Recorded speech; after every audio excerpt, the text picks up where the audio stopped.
윤석열 대통령은 어제 빈 살만 사우디아라비아 왕세자와의 아주 성공적인 오찬 정상회담을 마쳤습니다. 그리고 오늘은 페드로 산체스 스페인 총리와 단독 환담 그리고 오찬 정상회담을 진행합니다. 공동 언론 발표도 있습니다. 오늘 회담에서는 주로 안보 협력, 이게 왜 스페인하고 안보 협력이냐 하실지 모르겠는데, 지금 스페인이 북대서양 조약기구 나토의 의장국입니다. 그러니까 우리가 어느 때보다도 러시아의 우크라이나 침공으로 인해서 여러 가지 연쇄적인 그 반응들을 겪을 수밖에 없는데, 이 나토와의 안보 협력, 그런 의미에서 매우 중요하죠. 이 나토 의장국인 스페인 총리와 그래서 이 안보 관련 협력을 다지는 대화가 있을 겁니다. 또 신재생 에너지 협력에 대한 논의도 있을 겁니다. 윤석열 대통령이 이태원 참사가 수습된 직후에 여러 가지 참 무거운 마음으로 아세안 순방에 올라서 G20 회의까지 마치고 들어오자마자 빈 살만 사우디아라비아 왕세자와의 회담, 그리고 오늘 페드로 산체스 스페인 총리와의 회담을 마무리함으로써 그 숨가쁜 연쇄 정상회담을 1차 마무리하게 될 것 같습니다. 이제 좀 더 집중적으로 이태원 참사 책임 소재 규명과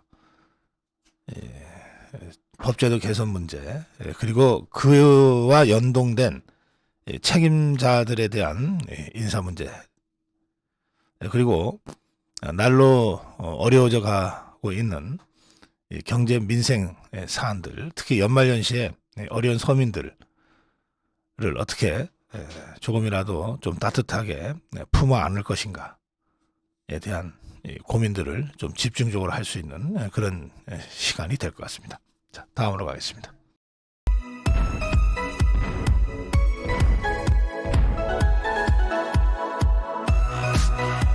한미일 미사일 북핵 관련 정보를 공유하기로 했는데, 이것이 국익 침해라고 더불어민주당 좌파들이 주장하고 나섰습니다.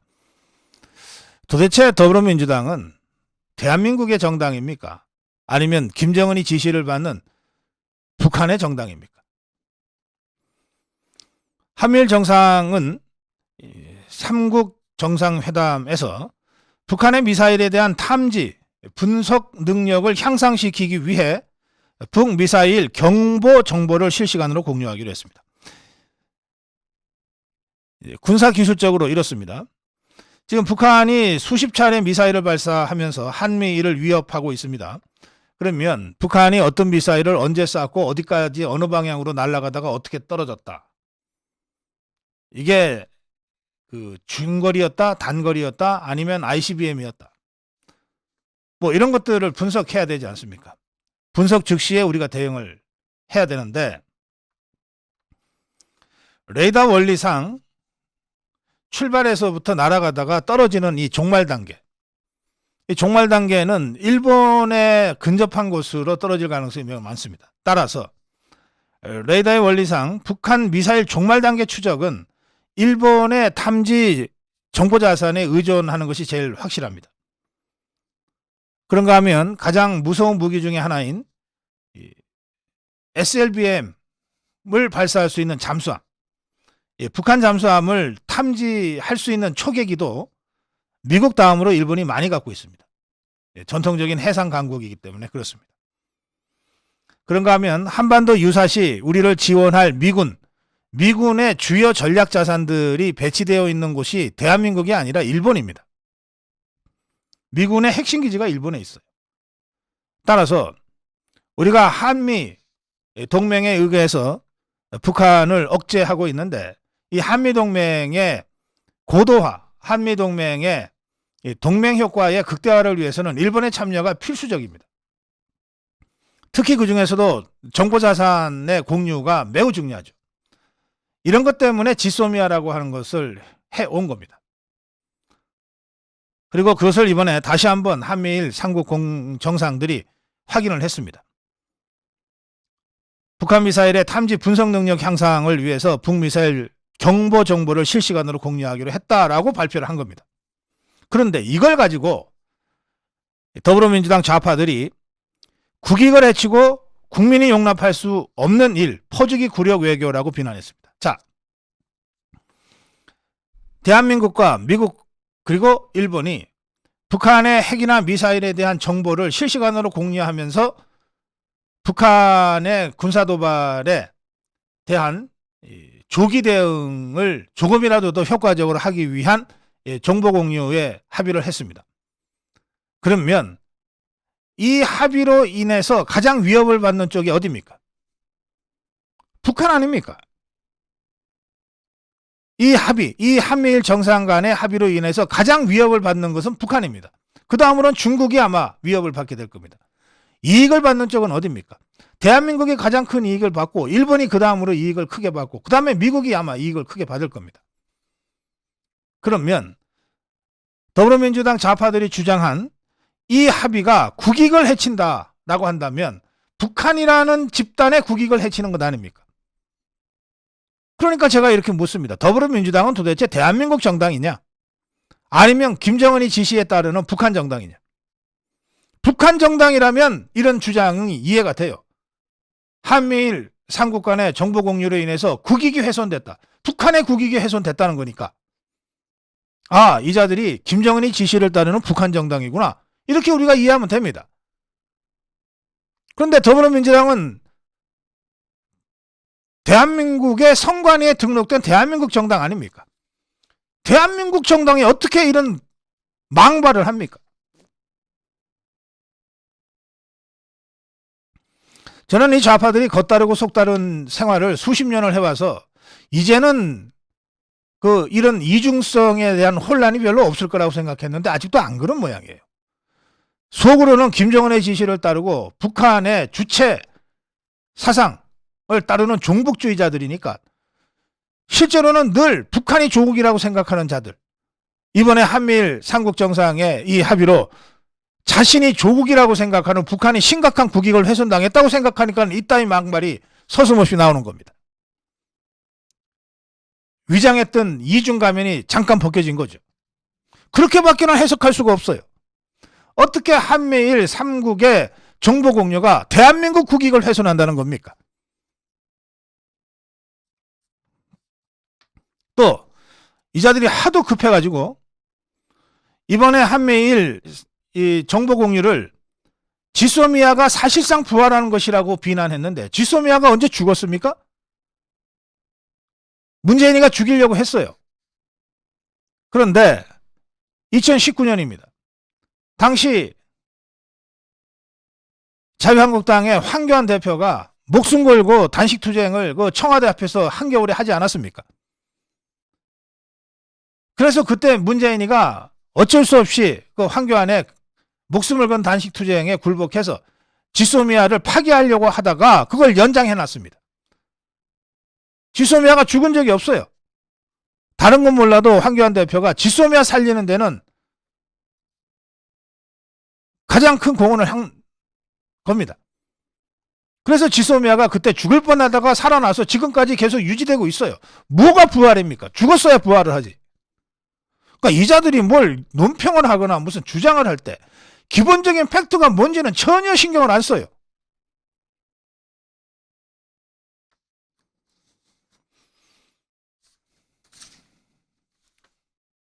그래서 제가 다시 묻습니다. 도대체 더불어민주당과 좌파들은 대한민국 정당인가? 아니면 김정은의 지시를 받는 북한 정당인가? 정체성부터 좀 분명히 해라. 다음으로 가겠습니다.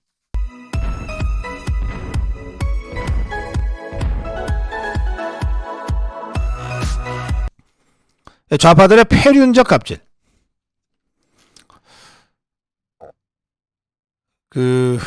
정우성이라는 자가 있는 모양이죠. 뭐 배우인가 뭔가 하는 모양이던데. 그 이태원 참사 희생자 유족이라고 사칭을 하고 50대 여성과 그 10대 아들이 뭐 사기를 쳤던 모양입니다. 이태원역 참사 추모 공간에서 아들이 참사로 사망했다 이러면서 의리도 받고 현금도 받고 식사 대접도 받았다고 하는데, 이들을 측은하게 여겨서 식사를 대접했던 C씨가 이들의 이름이, 이건 이 아들이 사망했다 그러니까 그 아들의 이름이 사망자 명단에 있나 봤는데 없자 수상히 여겨서 경찰에 신고해서 경찰이 임의동행에 조사를 했더니 배가 고프고 돈이 없어서 그랬다, 뭐 이렇게 진술을 했답니다. 이 두 사람은 지난 10일 이태원역 추모 공간에서 그 정우성이라는 자 앞에서도 유가족 연기를 했다고 합니다. 당시 그 현장의 모습을 담은 영상에는 뭐 정우성에게 누군가가 여기 유가족인데 악수 한 번만 해주시죠, 뭐 이런 모습도 담겨 있고, 그래서 이 사기를 친 여성 A씨와 그 아들 B군이 뭐 큰 소리로 울고 뭐 주저앉아서 오열을 하고 정우성이가 이들의 손을 잡고 뭐 이런 장면도 나왔다고 합니다. 이태원역에 정우성이가 왜 나타났는지는 제가 알 바 아닙니다.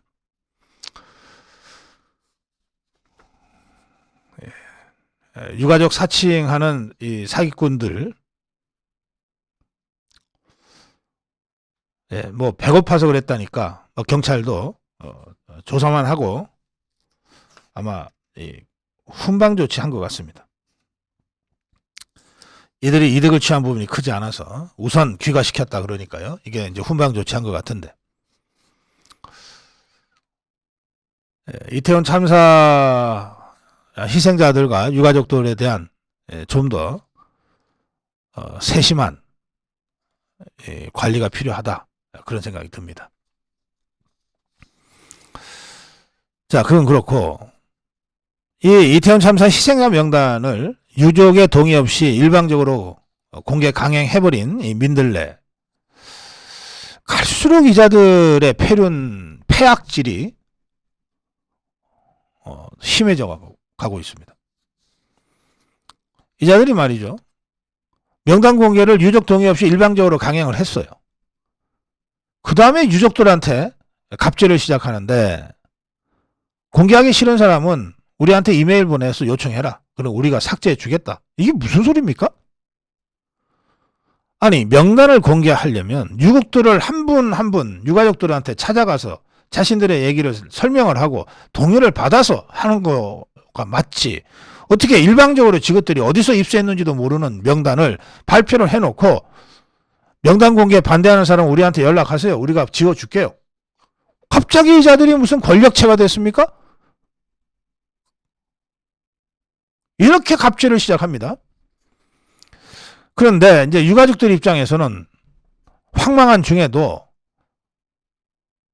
가족 중에 누군가가 희생이 돼서 당한 것도 정말 참담한데 이름까지 공개가 됐다? 그럼 말이 돼? 이름 내려야지. 하려다 보니까 이 민들레라고 하는 자들이 이메일로 신청하세요 이렇게 돼 있는 거예요. 이 유가족 중에 한 사람인 A씨가 그래서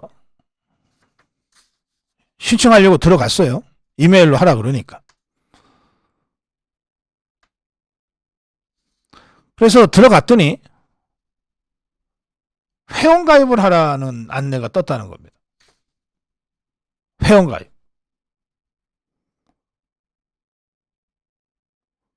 아니, 민들레라고 하는 게 뭐 하는 데인지도 모르는데 거기에 회원가입부터 해야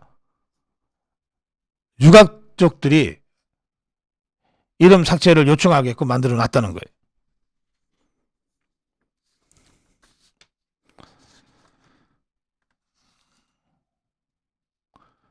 대표 전화로 전화를 했는데 전화는 불통이었다고 합니다.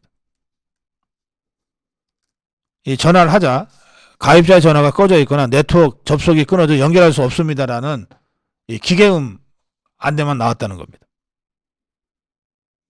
이 A씨는 명단 공개에도 유족들 동의를 받지 않았고 삭제 요청도 지긋들이 무슨 권력이나 되듯이 군림하면서 유가족들한테 이래라 저래라 하고 있다.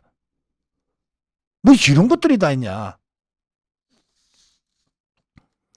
아니 언제 듣보잡이죠. 정말 민들레라고 하는 게. 이것들이 언제 법이 되고 권력이 됐냐 말이에요. 희생자 명단을 갑자기 동의도 없이 강행해서 공개한 다음에 이걸 볼모로 잡고 유가족들한테 지금 군림하는 것 아닙니까? 이름 없애려면 우리한테 연락해라. 이메일 해라. 이메일 들어갔더니 회원 등록부터 해라. 이 뭐하는 짓들이냐 말이에요. 이런 거 수사 안 하고 도대체 뭘 합니까 검찰은?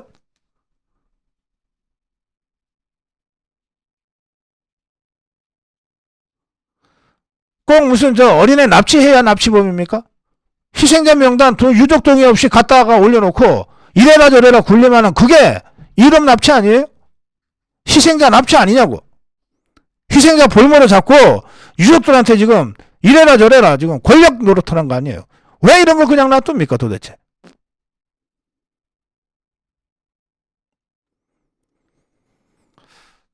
다음으로 가겠습니다.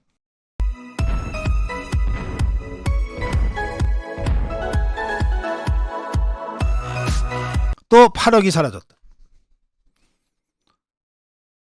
또 8억이 사라졌다. 이재명이가 경기도지사 재직을 할 때 경기도에서 그러니까 이재명이가 결제한 지원금이 아태협에 15억 원이 나갔습니다. 그런데 이 15억 원 가운데 8억 원이 없어졌어요. 8억 원이 없어졌어요. 이 15억 원은 북한 어린이 급식용 밀가루 지원 사업비가 10억, 미세먼지 저감용 묘목 지원 사업비가 5억 해서 모두 15억 원을 경기도가 아태협에다가 예산으로 국민 예산으로 지원을 한 겁니다. 그런데 아태협이 2019년 6월 달에 밀가루 300톤을 북한에 전달했습니다. 이게 2억 원어치입니다. 2억 원어치. 그러면 밀가루 지원금이 10억이었는데 2019년 6월에 2억 원을 사서 보냈으니까 이제 8억 원이 남잖아요. 그 8억 원을 갖고 밀가루를 1,300톤을 구입해서 이제 전달을 하기로 한 겁니다. 그리고 실제로 아태협은 2019년 12월에 나머지 밀가루 1,300톤을 구입해서 북한에 전달했다. 이렇게 경기도에다가 신고를 했어요. 그런데 2019년 12월에 아태협이 구입한 밀가루 1,300톤이 아니라 219톤이었다고 합니다. 219톤. 근데 이 219톤도 경기도가 지원한 남은 8억에서 지불한 것이 아니라 따로 돈을 만들어서 사서 보냈다는 거예요.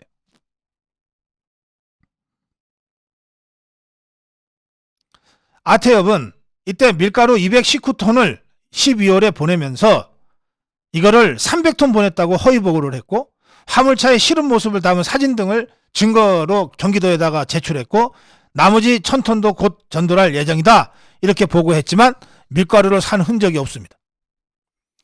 당신은 이미 8억 원이 어딘가로 흔적도 남기지 않고 사라졌기 때문에 이 219톤도 8억 원 중에서 산 게 아니라 돈을 빌려서 샀다는 거예요. 그럼 8억 원이 어디 갔냐 이거예요. 그런데 아태협은 1차 보낸 300톤, 2차 1,300톤 보냈다고 거짓 보고한 것 합치면 1,600톤 아닙니까? 이 1,600톤을 북한으로부터는 우리가 1,600톤을 잘 받았다고 인수증은 또 받았다는 거예요. 북한의 어떤 자가 다 합쳐봤자 513톤만 받았는데 1,600톤 받았다고 가짜로 인수증을 써줬겠어요.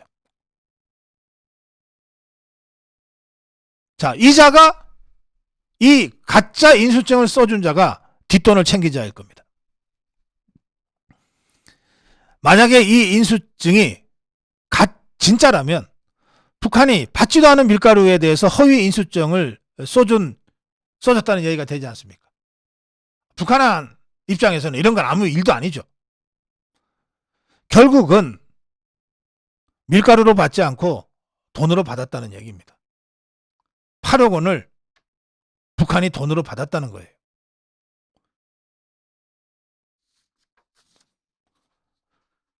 그래서 검찰은 이 아태엽의 안부수라는 자를 구속하면서 보조금 8억 원을 가로챘다는 혐의로 특경각법상 횡령 혐의를 적용을 했고, 이 8억 원이 결국 달러나 위안화로 환전돼서 북한 고위급 인사들에게 전달됐을 가능성이 있다고 보고 수사를 하고 있다고 합니다. 자, 북한이 이런 식으로 해서 뭐 도둑질도 하고 마약 수출도 하는 자고 무기 수출하는 자들이니까 불법으로 뭐 뒷돈으로 8억 원 받아가지고 대남 공작에 썼을 가능성이 매우 높죠. 자, 좋습니다. 제가 마지막으로 드리는 질문은 이겁니다. 이 전 과정에 대해서 뭐 아태엽한테 경기도가 15억을 줬다, 밀가루 사라고 10억을 지원을 해줬다, 그걸 안부설한 자가 2억은 밀가루 사는데 실제로 쓰고 8억은 밀가루 사지 않고 허위로 밀가루 받았다는 북한의 허위 인수증을 가지고 와서 우리 쪽에서는 서류 처리를 싹 해놓고 이 8억을 달러나 위안화로 바꿔가지고서 북한의 고위급 인사한테 전달한 것 같다. 이거, 자, 제 질문입니다. 이재명이가 몰랐을까요? 이재명이가 몰랐을까요? 사전에 몰랐을까요? 사후에 보고 안 받았을까요? 돈 제대로 전달됐냐고 물어보지 않았을까요? 경기도가 지원금을 10억, 15억을 준 사업입니다. 경기도 책임자 이재명이가 이걸 체크를 안 해요? 저는 사전에 모의했을 가능성이 매우 높다는 합리적 의심을 제기합니다. 사후적으로도 제대로 달러나 위안화로 잘 환전이 돼서 북한의 고위급 인사한테 잘 전달됐는지를 확인하는 절차를 거쳤을 가능성이 매우 높다고 합리적으로 의심합니다. 경찰 수사는 안부수로 끝나는 것이 아니라 안부수에서 시작돼서 이재명이한테로 확실하게 가야 비로소 이 사건 수사가 마무리되는 것이다. 이렇게 말씀드립니다. 다음으로 가겠습니다.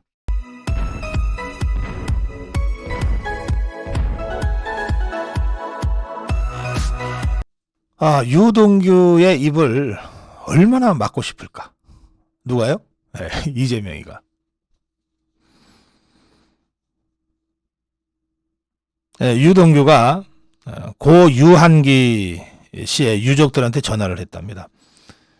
그 대장동 수사 초기에 두 사람이 극단적 선택을 했다고 발표되지 않았습니까? 먼저 극단적 선택을 한 사람이 바로 고 유한기 씨입니다. 성남 도계공 개발사업본부장 고 유한기 씨. 그 다음에 이제 고 김문기 씨가 또 극단적 선택을 했죠.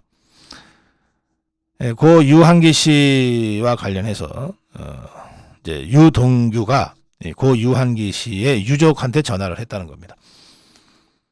억울한 마음을 조금이라도 덜어드릴 수 있도록 법정에서 최선을 다하겠습니다.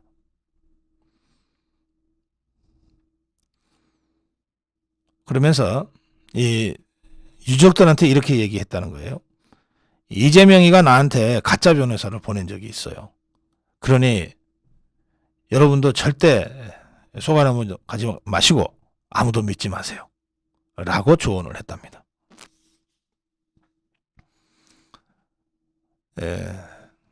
유동규는 그 고 유한기 씨의 유족과 통화하면서 고 유한기 씨가 어디에 안장돼 있습니까? 납골당 주소를 묻고 조만간 납골당을 찾겠다고까지 했습니다. 그리고 정령학에 대해서 이게 녹취록 가지고 처음에 이 대장동 녹취록 가지고 마치 수사에 적극 협력하는 것처럼 돼서 불구속, 그러니까 구속을 면한 잔데, 이 정령학에 대해서도 자기만 살기 위해 거짓말을 하고 있다. 이런 부분들도 다 밝혀내겠다고 했답니다. 이 정영학이는 남욱과 함께 유한기 전 본부장한테 2억 원을 건넨 당사자로 지목이 된 인물인데, 고 유한기 씨의 유족들은 유한기 전 본부장이 2억 원, 정영학으로부터 2억 원을 받은 사실이 없다. 이렇게 서로 상반된 주장을 하고 있거든요. 그러니까 유동규가 고 유한기 씨 유족한테 정영학이가 자기만 살기 위해서 거짓말하고 있는데 그런 부분들까지 다 밝혀내겠다. 이렇게 얘기를 한 겁니다. 그런가 하면 유동규는 정진상이와 관련해서도 좋다, 대질 실문하자, 이렇게 얘기하고 있습니다. 유동규가 정진상이한테 돈을 건넸는데 정진상이는 받은 적 없다고 발뺌하고 있으니까 그럼 대질 신문도 하자, 이렇게 얘기를 하면서 내가 정진상이한테 돈 줄 때 정진상이를 보호하려고 일부러 아파트 계단을 5층이나 올라갔다, 걸어서. 왜냐하면 아파트나 엘리베이터에 CCTV가 있을 거기 때문에, 그리고 몇 층에서 내리는지가 확인이 되기 때문에.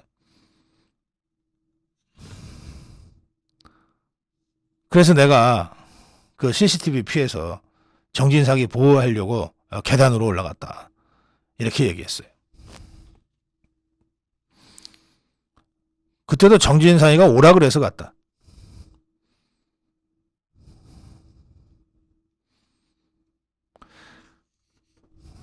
그리고 이 유동규가 이재명에 대해서도 이재명을 위해서 10여 차례에 걸쳐서 500만 원 안팎의 사적 비용을 대신 내줬다. 대신 내줬다는 걸로 봐서는 뭐 밥값을 대신 내줬을 수도 있고, 뭐 술값을 대신 내줬을 수도 있고, 뭐 하여튼 그런 것 같습니다. 500만 원 안팎. 이재명이가 이 유동규가 대신 결제했는지는 확인되지 않고 있다 그러는데, 누가 돈 대신 내줬는지도 모르고 그냥 가는 사람이 있습니까? 쥐가 안 냈으면 누군가 대신 내줬겠죠. 그럼 누가 대신 냈냐고 확인, 그 정도는 다 알게 돼 있습니다. 보통 비서가 대신 내는데 그때는 자동으로 알게 돼 있습니다. 비서가 뭐 지 개인 카드 씁니까? 이재명이가 쓸 수 있는 법인카드 같은 걸 비서가 갖고 있다 쓰는 거죠. 그런데 유동규가 자기가 대신 내줬다고 하는 걸로 봐서는 이재명이가 내야 될 자리, 이재명이가 돈을 내야 될 때 이재명이가 직접 안 내고 비서도 직접 안 내고 유동규가 대신 내줬다는 것이거든요. 그러면 그걸 어떻게 이재명이가 모를 수 있습니까? 제가 이제 이 제목을 유동규의 입을 얼마나 막고 싶을까, 이재명이가. 이렇게 단대는 이유가 있습니다. 저거 정말 입을 틀어막고 싶을 거예요. 유동규 저거만 조용히 있으면, 그러면 김용인이 정진상인의 혐의도 상당 부분 입증이 어려워지고, 그러면 김용이나 정진상이 정말 최악의 경우에 김용이나 정진상이가 돈 먹은 걸로 해서 감옥에 가더라도 자기한테까지 불똥이 튀는 것은 그 선에서 차단이 될 텐데. 근데 저 유동규가 저게 살아남아가지고서 계속 입을 벌리고 다니고 여기저기다 인터뷰를 하고 뭐 검찰에 가서 진술을 하고 있으니 저게 김용이나 정진상이로는 감당이 안 되는 수준의 발언들이 계속 나오잖아요. 예를 들어서 유동규가 내가 이재명이가 낼 돈을 내가 대신 내줬다, 여러 10여 차례에 걸쳐서 500만 원 정도 된다고 하면 그 김용이나 정진상이가 어떻게 그걸 틀어막겠어요?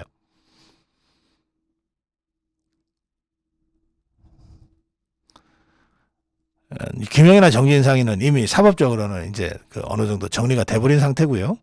이제 남은 건 이재명인데, 이재명의 입장에서 저 유동규 입만 틀어막을 수만 있으면 애초에 내가 짠 대로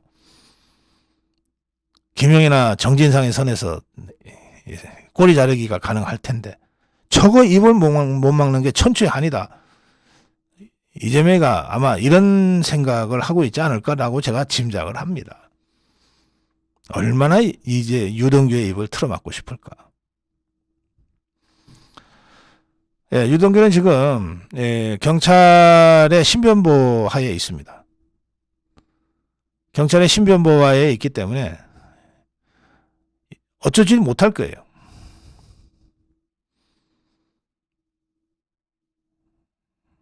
회유도 안 되고 협박도 안 통하는 상황이 됐습니다. 물리적으로 입을 틀어막을 방법도 없을 거예요. 경찰들이 신변보호에 나섰으니까. 네, 어쩌다가 그래 이재명이가 유동규의 혀 끝에서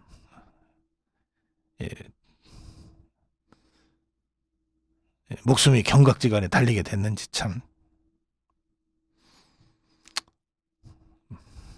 뭐 자업 자득이죠. 다음으로 가겠습니다.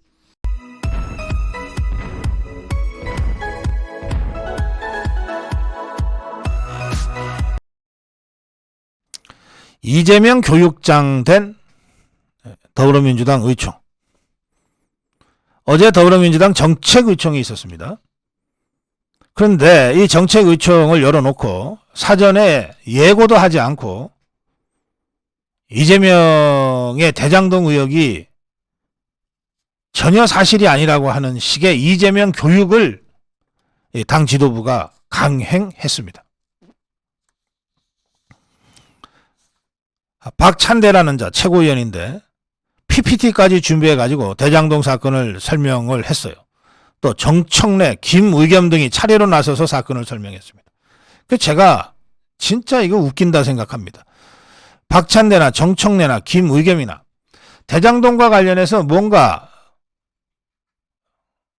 연관이 있으면 모르겠는데 현재까지 박찬대나 정청래나 김의겸이가 대장동 관련해서 무슨 연루됐다고 하는 보도는 제가 본 적이 없습니다.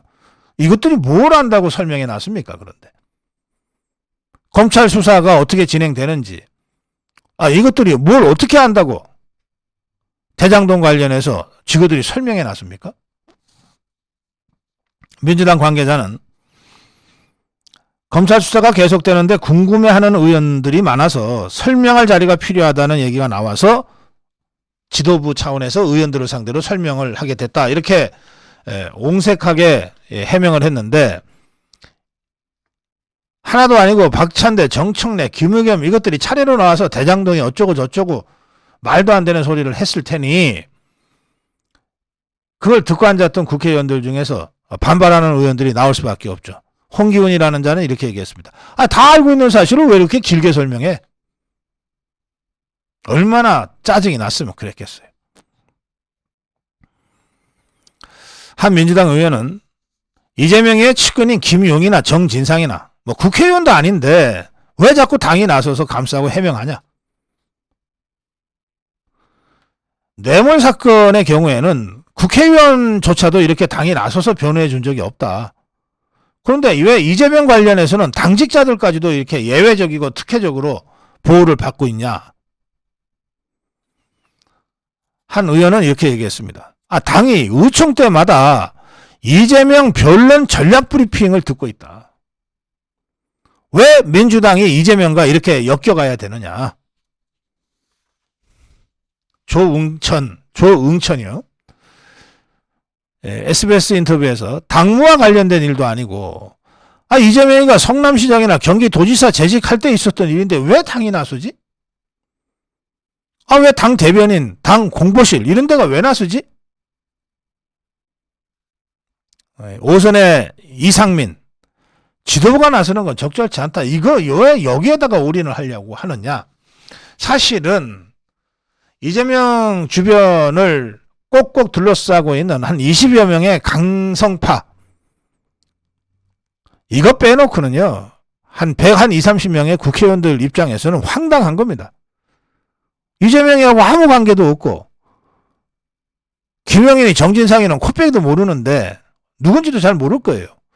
그런데 이것들 변호하느라고 당 전체가 끌려 들어가고 그럼 자기도 결국은 끌려 들어가는 셈이 되니까 얼마나 짜증들이 났겠어요. 양아나 개딸들만 없으면 벌써 끝냈지. 지금 상황은 앞으로 갈수록 더 더불어민주당 좌파들의 분열로 치닫게 될 것이라고 저는 예상합니다. 자, 다음으로 가겠습니다.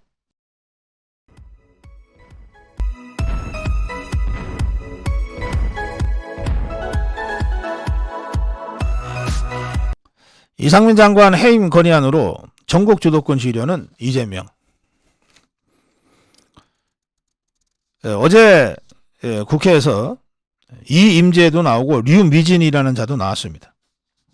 류미진이라는 자 아직도 정신 못 차리고 상황실이 아닌 자기 사무실에서 근무하는 게 관행이라고 얘기를 했어요. 그러다가 두들겨 맞고 나서야 비로소 죄송하다고 뭐 눈물을 찔찔 짰답니다. 이임재 그날 밤 참사 관련해서 한 건의 보고도 받지 못했다. 완전히 아래 부하들한테 책임 떠넘기고 위에 서울청한테도 책임 떠넘기고 그러다가 추궁을 당하자 죄송하다 이러면서 눈물을 흘렸다는 겁니다. 아직도 정신 못 차리고들 있어 이것들이. 그런데 이자들을 대하는 좌파들 국회의원들의 태도가 너무나 양두구육과 같아요.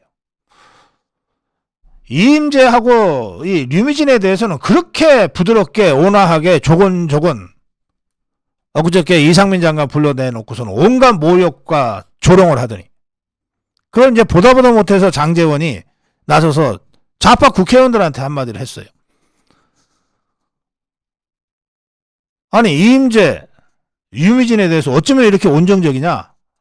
더불어민주당 의원들은 직접 취한 지휘 체계에서 벗어나 있는 이상민 장관한테는 온갖 모욕과 막말과 극단적 용어를 사용하더니 이 사람들이야말로 현장 치안의 핵심 책임자들 아니냐. 이 사람들에 대해서는 왜 이들이 이렇게 대놓고 책임 회피를 하고 있는데도 그렇게 온정적으로 조곤조곤 얘기하고 다니냐.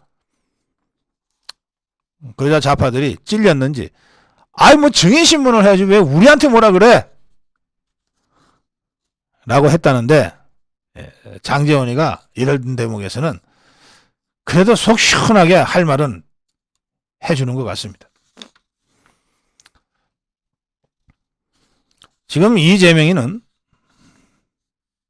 어떻게든 이 이태원 참사 전국을 끌고 가서 국면을 전환하려고 하고 있습니다. 그래야 지가 감옥 끌려가지 않을 수 있을 것 같다. 이런 판단인 것 같아요. 이재명이가 어제 이렇게 발언했습니다. 최고위원 회의에서 희생자 유족들은 정부의 의도적인 방치, 유족 간 분리 시도로 극심한 고립감을 갖고 있다고 한다. 뭐 어디선가 들었다는 듯이 얘기를 하고 있는데 이재명이한테 묻습니다. 정부가 의도적으로 방치했다? 증거 갖다 대. 의도적으로 방치했다는 게 무슨 망발이야. 정부가 의도적으로 희생자들을 방치했다고? 정부가 의도적으로 유가족들을 방치했다고? 증거 없이 어떻게 그런 소리를 함부로 해? 국회도 아니잖아 여기는. 최고위원 회의니까. 면책특권도 허용 안 되는 거야. 또 유족 간 분리 시도로 극심한 고립감을 갖고 있다 그랬어요. 정부가 유족 간 분리 시도를 한다는 거예요. 누가 도대체 유가족들을 분리하고 있는데 누가 유가족들을 이간질하고 있는데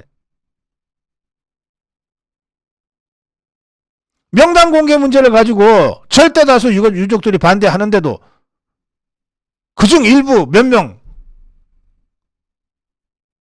분리시켜가지고 유족들을 지금 이간질하려고 하고 있는 것 아니냐고. 좌파들이.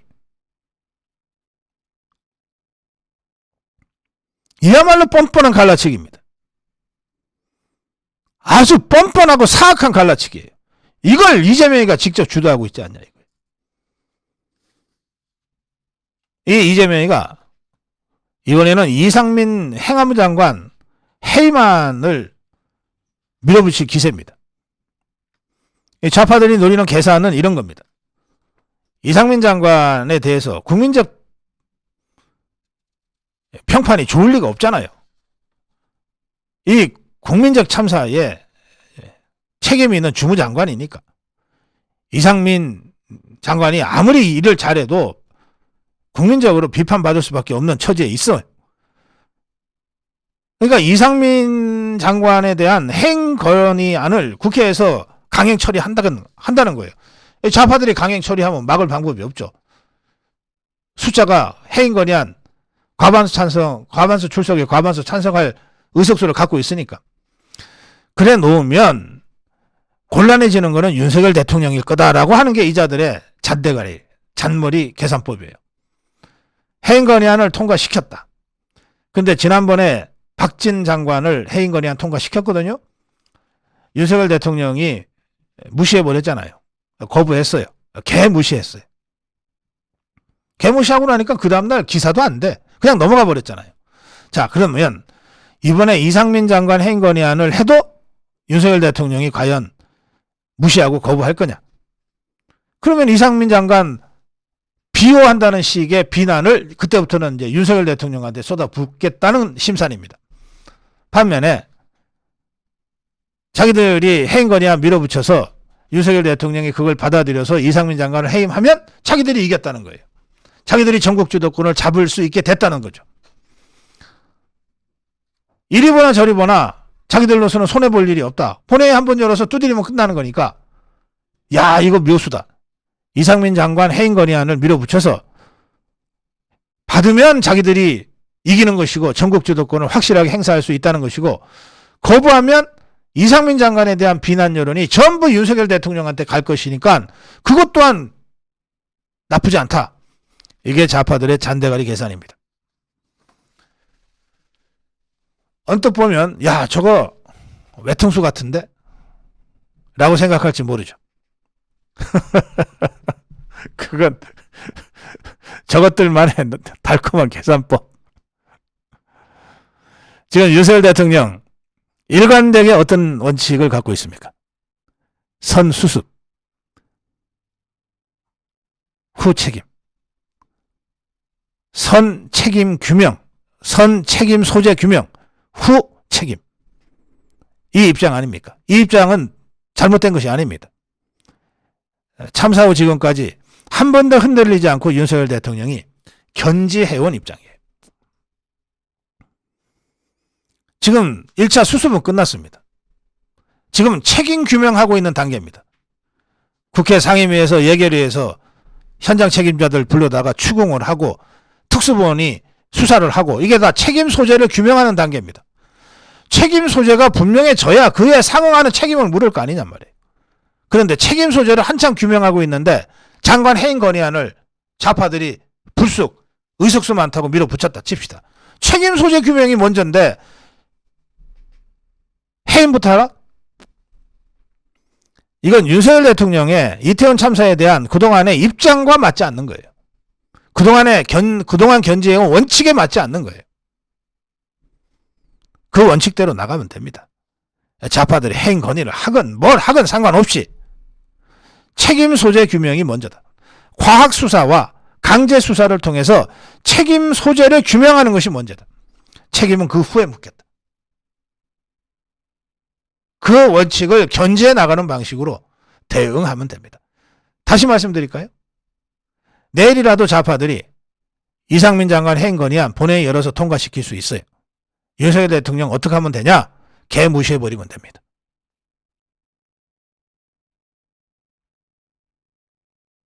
저것들은 무슨 묘수라고 생각할지 모르지만 묘수 3번 하면은 바둑칩니다. 명단 공개도 지긋들끼리는 막 묘수다 그러고 아마 밀어붙였을 거예요. 야, 묘수다. 명단 공개. 완전 자충수 됐죠. 해임 건의안 야, 묘수다 그러고 밀어붙일 텐데 그거 또 다른 자충수입니다. 국정조사 특검 다 지긋들 딴에는 묘수라고 생각하면서 밀어붙이고 있을 거예요. 야, 이거 아예 국민서명을 거쳐서 여론을 좀 일으켜내자. 야, 그 진짜 좋은 묘수다. 야, 네 아이디어 창고 같다. 지그들끼리 시시덕거리면 그랬을 거예요. 그게 다 자충수입니다. 이런 꼼수, 묘수도 아니고 꼼수죠. 묘수로 위장된 꼼수인데 꼼수는 정수로 응징하면 박살내버릴 수 있어요. 선수습, 책임 소재 규명, 그 후 엄격한 책임. 이 원칙을 견결히 지켜나가면 됩니다. 다음으로 가겠습니다.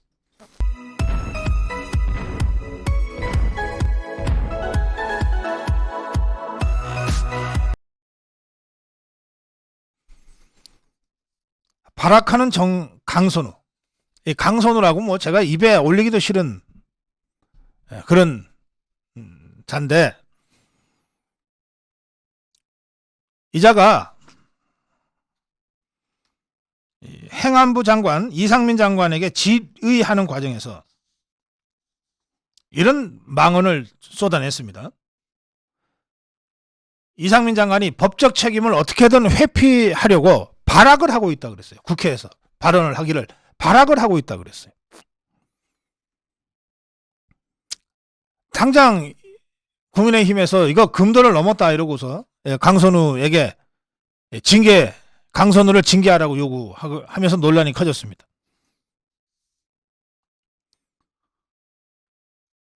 그러자 이 강선우가 발악의 사전적인 뜻은 온갖 짓을 다하며 마구 악을 쓴다이다. 그러니까 사과를 거부한 겁니다. 발악의 사전적 뜻이 온갖 짓을 다하며 마구 악을 쓴다이다. 내가 못할 말 했냐, 이런 주장을 다시 한 겁니다. 이상민 장관이 그렇게 함부로 말씀하시면 안 된다고 반발했고, 이철규 의원이 용인할 수 있는 범위 내에서 국회의원의 발언이 이루어져야 한다. 국무위원도 인격이 있는 인격체다. 어떻게 발악이라는 표현이 회의석상에서 나올 수 있냐, 이렇게 비판을 하자 강선우가 재차 발악의 사전적 뜻은 온갖 짓을 다하며 마구 악을 쓴다 이다, 이러면서 사과를 거부했어요. 자, 그래서 제가 강선우한테 얘기합니다.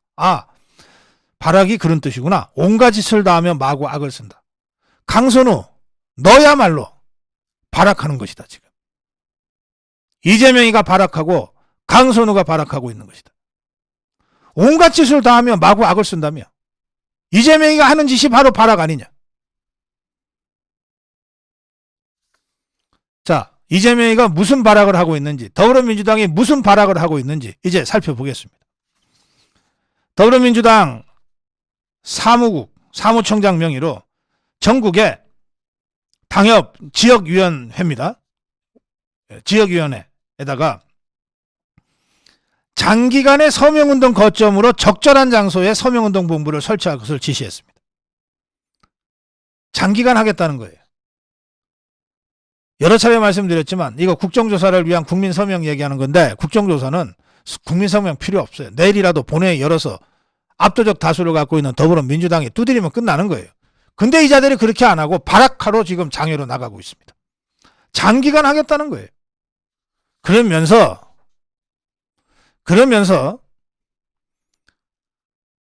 1당원 1서명을 독려하기로 했다는 것이고, 1당원 1서명을 독려하겠다는 것이고, 매일 오전 11시에 각 시도당의 서명운동본부가 그 전날까지의 현장 서명인 명수를 중앙당 조직국에 보고하라, 이렇게 지시했답니다.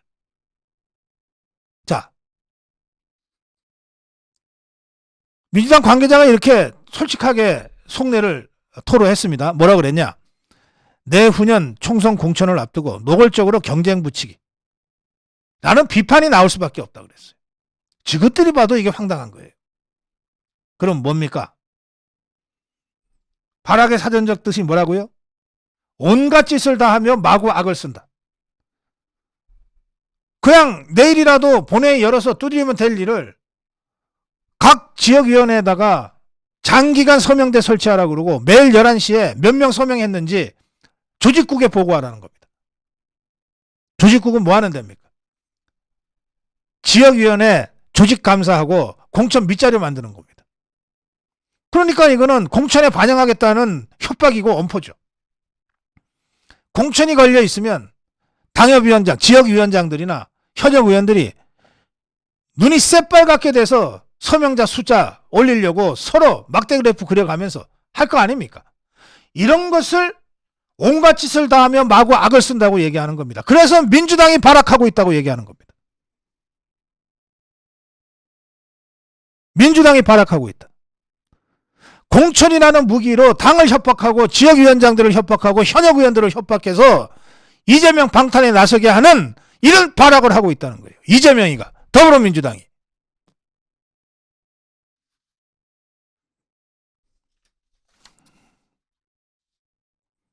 앞으로 더불어민주당을 발악정당이라고 불러야 될 것 같습니다. 온갖 짓을 다 하면서 악을 쓰고 있으니까. 다음으로 가겠습니다.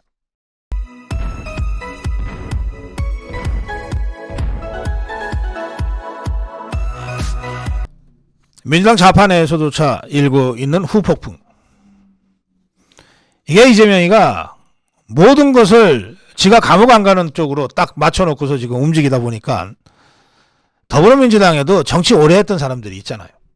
또 합리적으로 나름대로 판단해 할 줄 아는 최소한의 그 합리성이 있는 자들이 덜어 있습니다.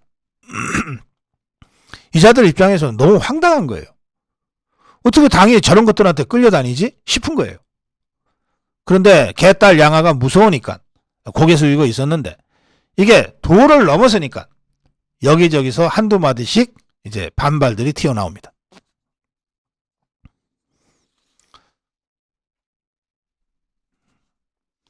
명단 공개와 관련해서는요.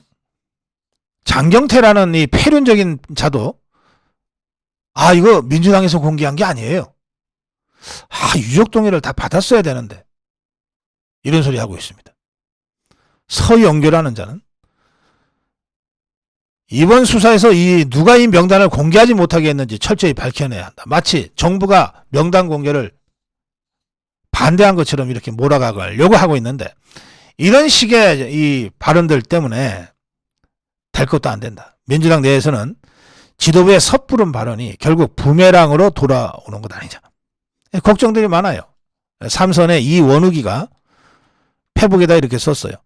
재난으로 가족을 잃은 유가족의 슬픔에 공감하지 못하는 정부와 일부 매체의 태도로 유가족의 고통은 더할 것이다 라고 하면서 민주당도 자유로울 수 없는 처지가 됐다.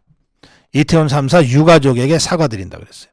이 좌파들은 말이에요. 개딸 양아가 너무 겁나니까 이재명을 비판하려면 먼저 국민의힘 윤석열 대통령을 먼저 비판하고 나서 진짜 지가 하고 싶은 얘기를 조금 하는 수밖에 없어요. 앞부분 얘기는 뒷부분 얘기를 하기 위한 얘기입니다. 별거 아니에요. 이원욱이는 결국 무슨 얘기를 하고 싶으냐 하면 명단 공개로부터 민주당도 자유로울 수 없다. 이태원 유가족한테 사과드리겠다. 이렇게 한 겁니다. 민주당의 수도권 의원은 유족 동의라는 전제를 달기는 했지만 그건 그냥 하는 말이고 실제로 이재명이가 희생명단 공개하라고 한 거 아니냐. 그게 시그널이 돼서 시민사회 좌파들 단체가 공개해버린 것 아니냐. 만에 하나, 이게 중요합니다. 만에 하나. 이 사람 뭐 좀 아는 사람 같아요.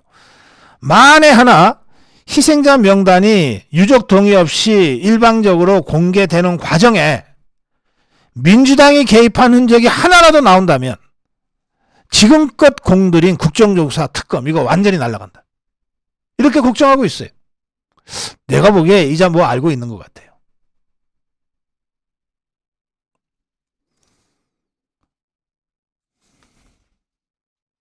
거기에다가 지금 정진상 구속영장 청구와 관련돼서도 후폭풍이 거셉니다. 얼굴도 모르는 당대표 측근들까지 당이 엄호해야 하냐. 그렇죠. 이 국회의원들은 말이에요. 세상의 사람들을 두 가지 부류로 나눕니다. 여러분들, 이 국회의원들은 두 가지 부류의 사람들로 나눕니다. 하나는 국회의원인 자, 또 하나는 국회의원이 아닌 자로 나눕니다. 그렇다고들 해요. 그렇지 않은 국회의원들이 있겠지만 그렇다고 합니다. 그러니까 더불어민주당 같은 좌파라도 그 얼굴도 모르는 무슨 실장인가 뭔가 하는 그자 때문에 왜 우리가 끌려가야 돼? 왜 내가 그자 때문에 내 정치 망쳐야 돼? 라는 불만이 나오지 않을 수가 없어요. 이상민 의원은 요즘 김용 씨나 정진상 씨에 대해서 당이 총력을 들어 방어하는 그런 것 같은데 이거 그 사람들 개인 비리에 속하는 건데 왜 당이 이 리스크를 자꾸 떠안아야 돼? 라고 대놓고 지금 반발하고 있습니다. 홍기원 왜 이렇게까지 하는 거야? 한 민주당 의원은 의원들 데리고 이재명 방탄 브리핑까지 한다는 게 이게 말이 되냐? 우리를 뭘로 하냐? 우리가 개딸들이나 되냐? 네, 이런 후폭풍 앞으로 더 거세게 나올 겁니다. 계기만 기다리고 있어요. 터져 나올 가능성이 매우 높습니다.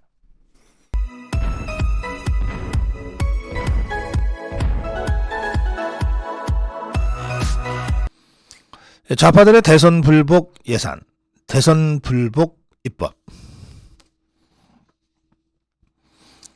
윤석열 정부가 출범한 이후 77건의 그 정부 입법이 국회에 제출돼 있습니다만 아직 통과된 거는 한 건도 없습니다. 0건입니다.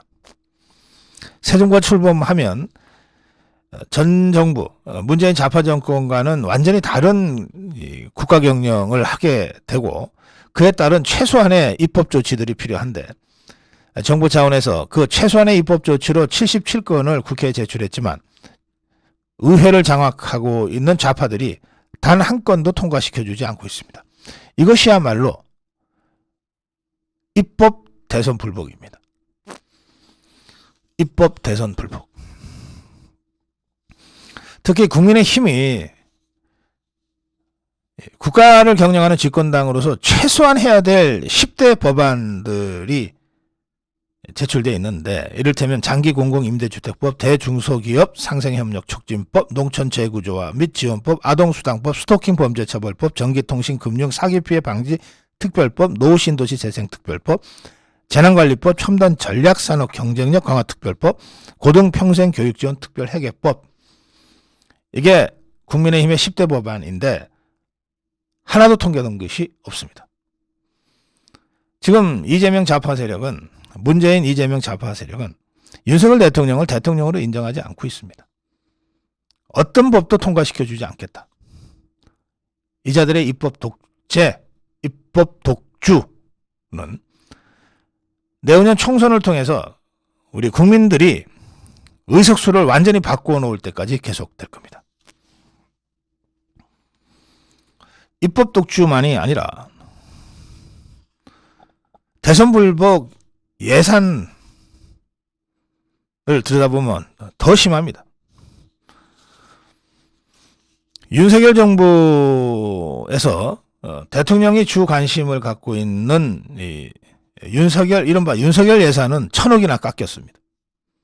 좌파들이 다수파이기 때문에 이런 황당한 일이 벌어지는 겁니다. 반면에 이재명이가 강조했던 예산은 3조나 늘렸습니다. 이를테면 윤석열 정부에서 추진한 경찰국 신설, 그 예산이 있어야 뭐 운영이 될 거 아닙니까? 경찰국 운영비 예산 10%를 깎았어요. 반면에 이재명이가 그동안 쭉 추진해왔던 지역사랑 상품권 발행 예산 5천억 원을 증액했습니다. 경찰국 신설은 윤석열 정부의 상징적인 정책인데 이건 예산을 깎고, 지역사랑 상품권은 이재명이 돈 풀어서 표 만들어내는 그런 포퓰리즘 정책의 대표적인 것 중에 하나인데 이것은 예산을 5천억이나 증액했습니다. 이거야말로 예산을 통해서 대선을 불복하는 것 아니냐라고 하는 비판이 터져나오지 않을 수 없는 상황입니다. 야당이 독주를 함으로써 예산안이 일방적으로 이렇게 수정되는 경우는 이전에는 없었던 일입니다.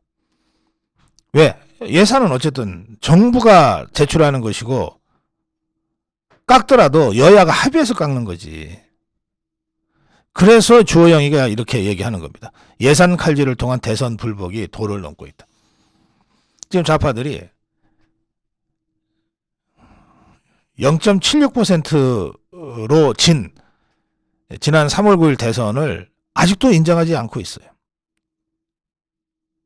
윤석열 대통령을 대통령으로 인정하지 않고 있습니다. 이런 대선 불복에 대한 국민적 응징이 필요합니다. 이 대선 불복이야말로 선거를 통해서 국민에 의해서 정권이 결정된다고 하는 의회 민주주의, 대의 민주주의,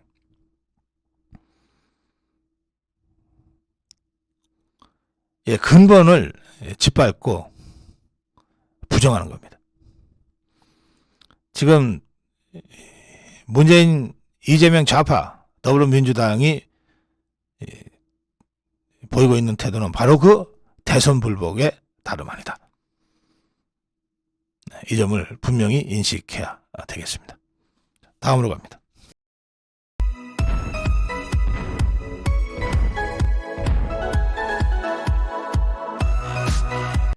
그 김용희가 20억인가를 요구했고 남호이가 돈을 만들어서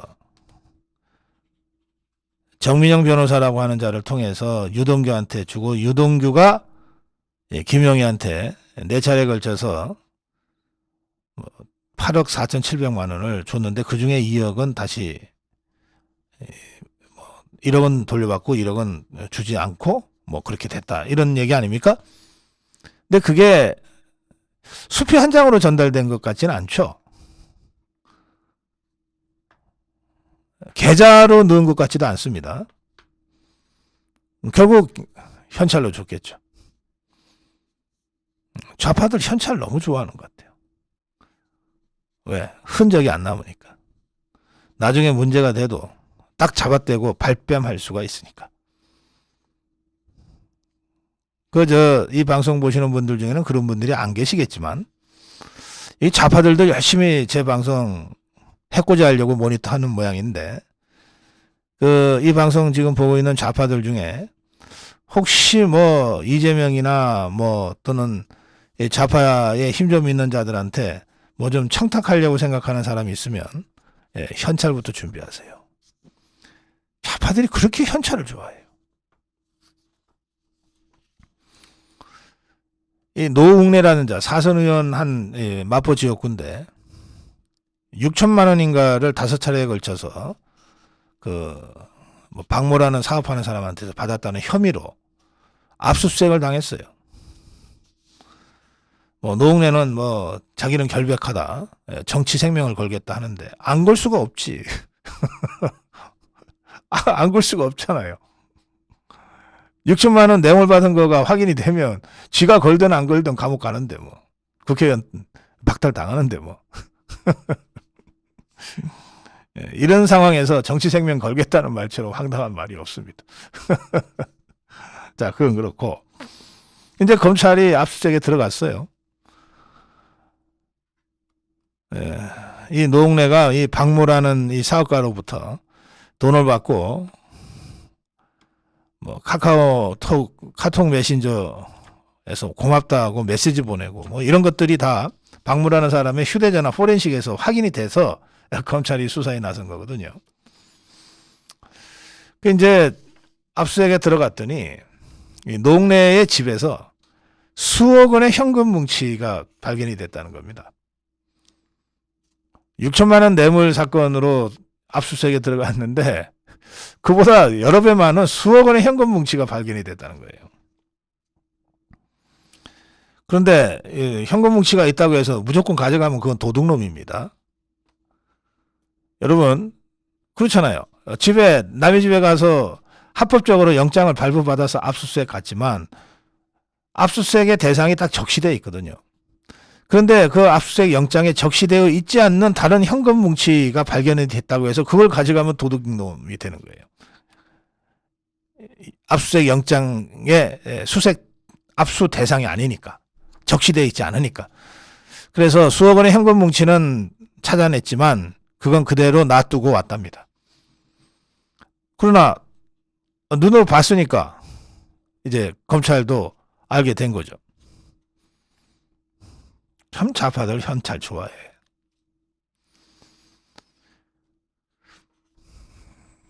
노웅래 측에서는 이 수억 원의 현금 뭉치를 2020년에 출판기념회를 할 때 모금한 돈이라고 해명했답니다. 아니 뭐 변명을 하려도 좀 그럴듯하게 해야지. 2020년에 출판기념회를 했다. 뭐 언제 했는지 모르겠습니다만 그때 출판기념회를 하면서 도대체 돈을 얼마나 모았길래 2년이나 지났는데 아직까지 그 돈이 수억 원이 현금으로 있습니까? 정치인들의 출판기념회라고 하는 게 변형된 후원금 모금회처럼 운영되어 온 것은 뭐 어제 오늘 일이 아닙니다. 기업이나 이런 사람들도, 기업하는 사람들도 뭐 누구누구 국회의원 출판기념회 그러면 아이고 또 뭐 또 봉투 하나 준비해서 가야 되겠네.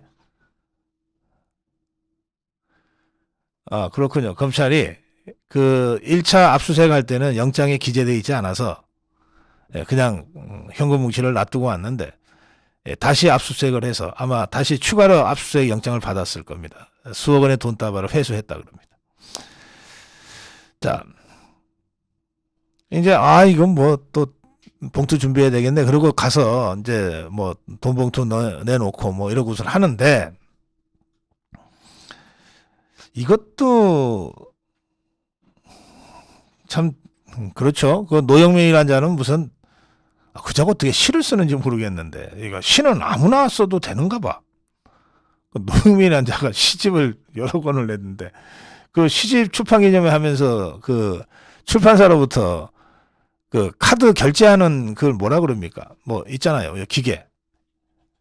그것까지 빌려다가 그 현금 없는 사람한테는 카드로 결제까지 받아서 그걸 돈을 챙겼다는 거 아닙니까? 노영민이가? 노흥래는 도대체 출판기념회에서 돈을 얼마나 모았길래 뭐 다발로 모았나? 그냥 긁었나? 갈키로? 2년 전에 모았던 돈 중에 안 쓰고 고스란히 남겨놨을 것 같진 않고 쓰고 남은 돈이 수억 원이라고 하니 나 이런 참. 하여튼 좌파들은 참 현찰을 좋아해. 단말기라고. 카드 단말기 맞아요. 아니 우리 시청자 여러분들 어떻게 그런 걸 다 기억하십니까? 자, 다음으로 가겠습니다.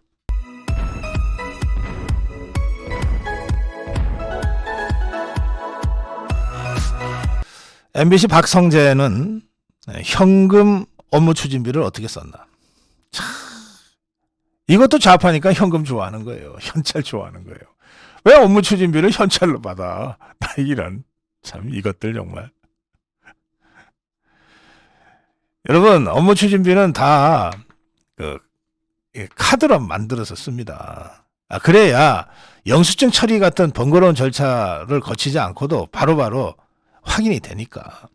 옛날에 업무 추진비를 카드로 쓰기 전에는 현찰 받아서 썼어요. 그럴 때는 매번 영수증을 처리해야 되는 거예요.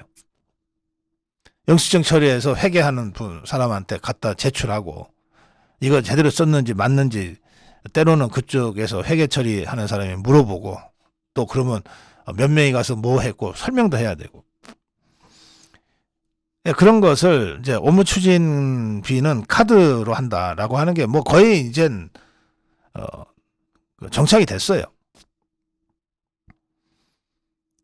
그런데 유독 MBC만 업무 추진 카드가 분명히 있어요. MBC라고 해서 없겠습니까? 있죠. 있는데 업무 추진 카드와 별도로 현금으로 업무 추진비를 받아서 쓴 자들이 있는 거예요. 그 제가 MBC 뭐 직원이 아니니까 MBC가 업무 추진 카드가 있는데 별도로 현금으로 업무 추진비를 줬는지 아예 카드를 아직도 채택 안 하고 있는지까지는 모르겠어요. 그러나 상식적으로 도대체 업무 추진 카드가 없는 회사가 어디 있습니까? MBC가 만약에 아직도 업무 추진 카드가 없다면 그건 그야말로 사무실도 아니 회사도 아니지. 있을 거예요. 근데 그와 별도로 현금을 만들어서 업무 추진비로 썼다는 것 같습니다. 제 상식적인 그 추론으로는 그렇습니다. 그러자 그게 한 20억 가까이 된다는 거 아닙니까? 박성재 혼자서가 아니라 뭐 여러 사람들이 한 2018년부터 22년까지 여러 사람들이 사장, 부사장, 뭐 본부장들이 현찰로 받아가지고 업무 추진비를 썼는데 그 총액이 한 20억 된다는 거잖아요. MBC 제3노조가 입장문을 발표했습니다. 박성재 사장, 현금으로 업무 추진비를 도대체 누구 경조사에 썼냐? 밝혀라. 이렇게 이제 입장문을 발표했는데요. MBC가 국세청으로부터 520억 원대 추징금을 부과받았지 않습니까? 그럴 때 MBC가 우리는 세금 탈루한 적 없다 이렇게 반박하면서 20억 원의 현금 업무 추진비는 경조사비였다. 이렇게 이제 그 강변을 한 겁니다. 해명 일합시고 한 거예요. 그러자 이 MBC 제3노조가 박성재 사장을 비롯한 경영진이 현금으로 받은 거액의 업무 추진비를 목적에 맞게 쓰지 않은 사실이 드러난다면 그에 따른 법적 처벌을 피해갈 수 없을 것이다. 이렇게 비판했습니다. 그러면서 박성재 사장은 도대체 누구의 경조사에 얼마씩 현금 업무 추진비를 썼냐. 아예 제목을 이렇게 달아서 입장문을 발표했어요. 국세청의 세금 추징이 부당하다고 생각된다면 갑작스럽다고 국세청에 반발할 것이 아니라 부당하다고 생각한다면 정당하게 썼다고 하는 것을 밝히면 되지 않냐.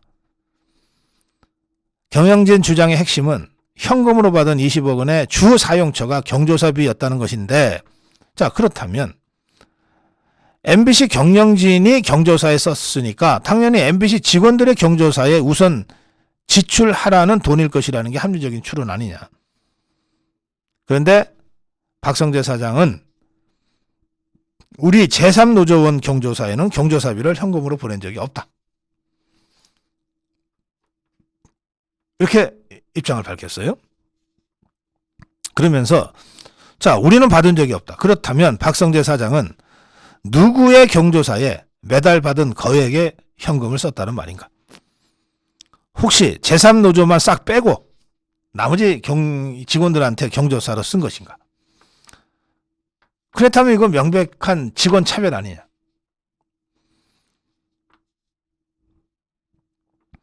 박성재가 취임했을 때 본사 한 직원이 암 진단을 받자 박성재가 소고기와 전복을 보내서 쾌유를 기원했다고 한다.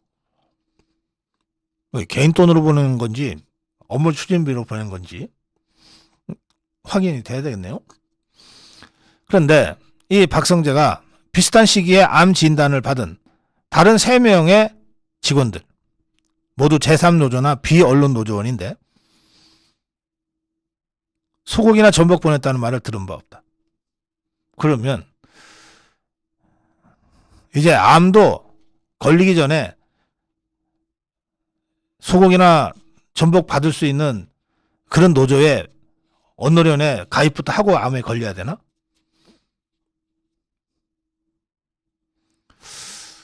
참, 이거 그냥 찌질하다고 하고 넘어가기에는 정말 지저분하고, 아, 참.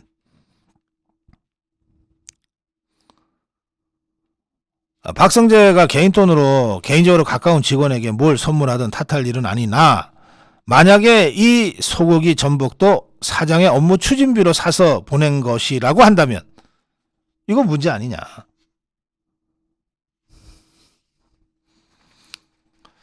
이게 현금으로 20억 가까운 업무 추진비에 썼대는데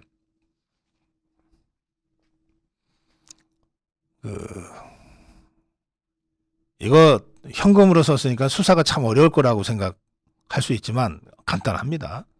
박성재 불러다가 너가 20억 중에 박성재가 쓴 현금으로 쓴 업무 추진비는 그 중에 일부일 거예요. 그 일부를 다 기록하라고 하면 돼요. 쥐가 썼으니까. 누구한테 얼마, 누구한테 얼마. 기록하라고 하면 돼요. 그런 번거로움을 피하기 위해서 업무 카드를 쓰는 거거든요. 그러면 카드 회사에 조회만 하면 본인이 조회하면 언제든지 뽑아주니까 그렇게 해서 제출하면 되는데 굳이 이걸 피해서 현금으로 썼다고 하니 도대체 누구한테 얼마 줬는지 업무용으로 쓰라는 거 아닙니까? 업무 추진비는. 써라. 네가 기억 못하고 못 쓰면 횡령으로 감옥에 보내겠다 하면 돼요. 회사가 업무에 쓰라고 현금으로 만들어준 거를 업무 외적인 용도에 썼다면 이를테면 지가 혼자 어디 가서 술 퍼마시고 뭐 사우나 가고 이런 식으로 썼다면 그게 횡령입니다. 횡령. 감옥에 집어넣을 일입니다. 감옥에 안 가려면 지가 기억력을 동원해서라도 쓰겠죠. 어떻게든. 그러면 이것하고 실제로 지가 언제 어디서 누구한테 얼마를 썼다, 경조사로 뭐로 썼다는 것을 사실관계를 그 당사자한테 확인받으면 돼요. 거짓말하면 위증이죠. 박성재의 이 현금 업무 추진비 수사는 뭐 그렇게 어려운 게 아닙니다. 감옥 갈래? 기억해낼래? 간단하잖아요. 저는 이거 보면서 이 박성재 이름이 나오길래 이거 딱 봐도 횡령이다 그랬습니다. 박성재식 표현으로 딱 봐도 횡령이다. 딱 봐도 도둑놈이네. 그랬는데 뭐 제가 수사기관이 아니니까 그렇게 예단하지는 않겠습니다. 다만 수사기관한테 한마디 드리는 거예요. 아, 이거 수사 어렵지 않다. 불러서 얘기해라. 네가 얼마 썼냐? 20억 중에. 네가 쓴 거 기억해서 기록해라. 우리가 확인하겠다. 기억 못하면 횡령이다. 그러면 감옥이다. 얼마나 쉽습니까? 다음으로 가겠습니다.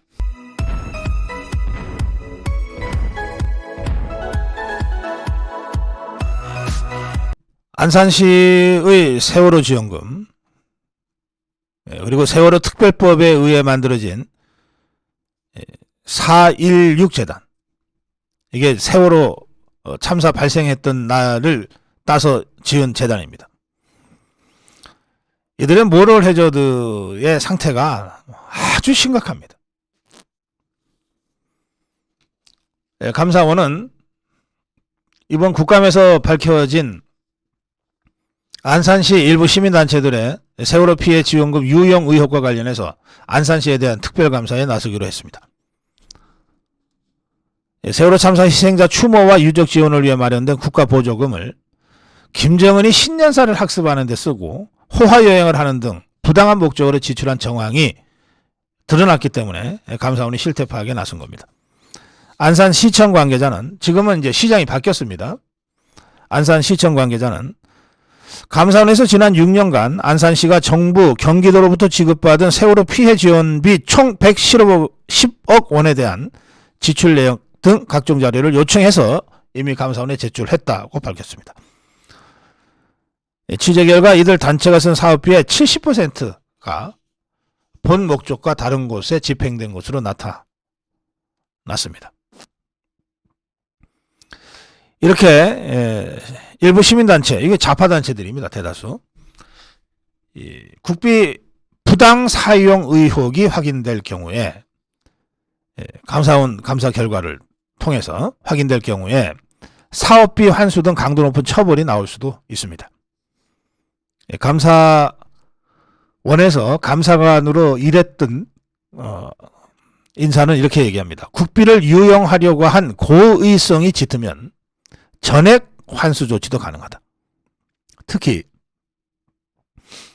세월호 참사 같은 국가적 재난 관련 지원금을 악용한 경우는 죄질이 나쁘기 때문에 처벌 수위도 높아지게 된다. 그런가 하면 세월호 특별법에 의해서 만들어진 4.16 재단이 있습니다. 세월호 추모 사업 재단법인입니다. 이게 세월호 특별법에 의해서 만들어졌기 때문에 2015년입니다. 2015년에 국회를 통과한 세월호 특별법에 따라서 2018년 7월에 설립된 비영리 재단 법인이기 때문에 정부나 지방자치단체가 예산으로 지원하고 또 각종 기부금으로 운영됩니다. 연간 예산이 30억에서 40억 수준입니다. 이 정도 예산을 집행할 수 있는 재단이라면 엄청나게 많은 일을 할 수 있죠. 근데 이 재단이 예산을 제대로 썼는지를 내부 감사를 했던 모양입니다. 그런데 이 내부 감사 결과 크고 작은 많은 모럴 해저드 사례가 적발이 됐습니다. 인테리어 공사비를 과다 계상했다든지, 렌트카를 과도하게 많이 썼다든지, 그리고 회계도 부실하게 했다든지 하는 지적들을 내부 감사에서 받은 겁니다. 재단 내부에서조차 이런 식으로 돈 문제가 계속 불거지면 재단의 신뢰성에 상처가 생기지 않냐. 결과적으로 참사 희생자들의 명예까지 실추시킬 수 있다. 라고 하는 자성의 목소리가 내부로부터 나오고 있습니다. 이 세월호 4.16 재단 상반기 내부감사 보고서에 따르면 재단은 2020년입니다. 2020년에 9인승 카니발 승합차 한 대를 이제 리스인지 렌트인지 했는데 월 120만 원을 내기로 했답니다. 근데 이거는 시중가의 20% 이상 비싼 가격이라고 합니다. 심지어 요즘은 다 인터넷으로 최저가 이런 걸 찾게 되는데 인터넷 업체에서는 월 40만 원에서 월 50만 원에 임대하는 경우까지 있다고 합니다. 그러면 2배 이상 돈을 줬다는 뜻이 되죠. 매월 2배 이상 돈을 줬다는 뜻이 됩니다. 재단 측에서는 안정성을 위해서 보험 등 각종 조건을 좋게 하다 보니까 렌트비가 비싸진 것이라고 해명했는데 요즘 보험 안 들고 차 운행하는 경우도 있습니까? 뭐 재단에서 뭐 얼마나 보험료를 많이 냈는지 모르겠는데 렌트비라면 렌트 회사가 보험까지 다 처리를 해줍니다만 그렇다고 해서 이렇게 과다 예상된 이 렌트비를 보험료를 각종 조건을 좋게 하다 보니까 비싸졌다. 감사 보고서는 이 문제 관련해서 인터넷 자료 검색 등을 활용해 예산 절감에 적극적 노력을 기울였어야 하지만 그런 노력이 미진했다. 이렇게 지적했어요. 또 재단은 건물의 우레탄 방수 도장 보수공사 비용으로 1220여만 원이 지출된 데 대해서도 과도한 지출이다. 이렇게 지적했습니다. 작년 7월에 2주간 시행한 이 공사 관련해서는 공사 범위 내용을 기재한 작업 지시서나 공사 계약서가 없답니다. 무슨 공사를 어떻게 했는지가 확인되지 않는다는 거예요.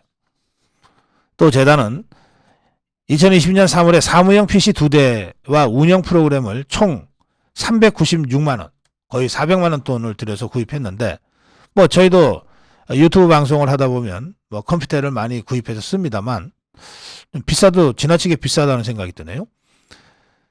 그래서 당시에도 게임용 컴퓨터를 샀냐 이런 소리를 들었다는 겁니다.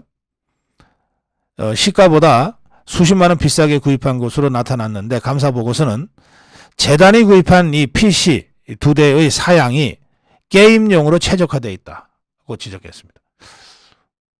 게임하기 위해서 샀다는 뜻 같은데 이 게임용은 여러 프로그램이 더 장착이 돼서 더 비싼 모양이죠.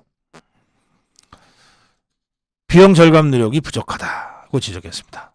이 밖에도 이 내부 감사에서는 직원 식사비, 업무용 외투, 프로젝트 등과 관련해 영수증 제대로 챙기지 않거나 과다 지출한 문제가 있다. 그러니까 뭐 여기저기 돈 쓸 때 방만하게 썼다는 뜻이에요. 1년에 30억, 40억 지원받아서 남의 돈 갖고 재단 사업 하다 보니까 뭐 그냥 뭐 예산 절감을 위해서 뭐 노력을 하고 뭐 조금이라도 더 싼 거 없냐 그러고 꼼꼼하게 챙기고 이런 곳이 아니었다는 거예요. 운영 자체가 방만했다는 겁니다. 이런 게 뭐를 해줘둡니다. 그 제가 예전에 이제 정주영 회장이 생전에 엉성하고 거품 있는 사업계에서 갖고 온 사장들한테 꼭 한마디 했다는 것 아닙니까? 야, 너가 네 돈이면 그렇게 쓰겠냐? 네 돈이면 그렇게 쓰겠냐? 내가 이 재단 관계자들한테 묻습니다. 당신 돈이면 이렇게 썼겠어?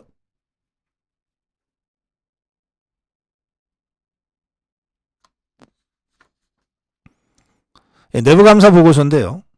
이건 내부감사니까 뭐 어떤 사람들이 감사했는지는 제가 모르겠습니다만 좀 더 엄격한 외부감사를 통해서 보면 더 적나라하게 그 실태가 밝혀지지 않을까 생각합니다.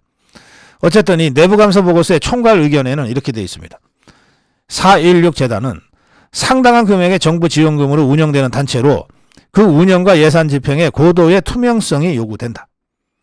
그러나 예산 집행 과정에서 여러 문제점이 있고 내부에서 여러 번 문제 제기가 있었다. 그런데도 계속 반복되고 있다. 이러한 내부 관리 취약성은 향후 재단의 신뢰성과 참사 피해자의 명예를 훼손시킬 수 있는 심각한 위험 요소다. 이렇게 지적했습니다. 내부감사에서 이 정도 문제가 제기됐다면, 그리고 정부의 예산이 투입된 이 단체고 활동이라면 감사원 감사 들어가야 된다고 생각합니다. 국민 세금 앞에는 성역이 있을 수 없습니다.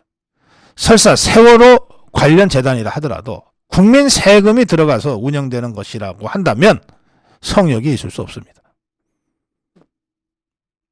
감사원 감사가 들어가야 된다고 저는 생각합니다. 아까 제가 안산시 세월호 예산의 이 방만한 실태, 사실은 이건 거의 횡령 배임에 가까운 것들도 있습니다. 이 문제 관련해서 감사원의 감사가 시작됐다고 하는 소식을 전해드렸는데, 이게 안산시의 90여 개 각종 소모임과 단체에 세월호 지원금이 뿌려졌다는 거잖아요. 그러면서 뭐 김일성, 김정은 신년사를 공부하는 모임에도 돈이 들어가고 이랬다는데, 그러면 이게 당시에 좌파가 안산시장을 했으니 그 안산시장의 문제가 우선 큽니다만, 그 지역 국회의원들은 아무 문제가 없을까요? 저는 그 지역 국회의원들과 그 지역의 이러저러한 소모임, 단체, 그리고 좌파 안산시장 간의 커넥션 구조가 이 세월호 관련 예산을 이런 식으로 방만하게 쓰게 만든 주 원인 중에 하나라고 생각을 합니다. 이제 우리말에 이런 말이 있잖아요. 도둑이 재발절이다. 방귀 낀 놈이 성낸다 그러기도 하죠. 지금 안산시의 국회의원이 4명인데 이 4명이 갑자기 성명서를 발표했어요. 4명. 전해철이, 김철민이, 고영인이, 김남국이, 이 4명이 안산시 4개 선거구의 국회의원입니다. 전부 다 더불어민주당이죠. 이 자들이 공동 입장문을 냈는데 뭐라 그랬냐면, 4년 전에는 2018년입니다. 이 세월호 지원금의 방만한 이용이 확인됐던 그때부터입니다. 남북정상회담 등 남북관계가 더없이 좋았던 상황이다. 그래서 김정은 신년사 공부하는데 세월호 지원금을 썼다. 지금 이 얘기하고 싶어하는 거예요. 이 좌파 국회의원들이. 또 각종 여행 비용으로 사용된 것에 대해서 지원비, 세월호 지원비 가이드라인을 보면 간접 피해와 트라우마로 일상생활에 어려움이 있는 안산 시민 누구나 다 심리 안정을 지원하고 일상으로의 복귀를 위한 활동이라면 어떤 것이든 가능하다는 의미다. 등산을 갈 수도 있고 체육대회를 갈 수도 있고 독서 모임을 할 수도 있다. 그게 뭐가 문제냐.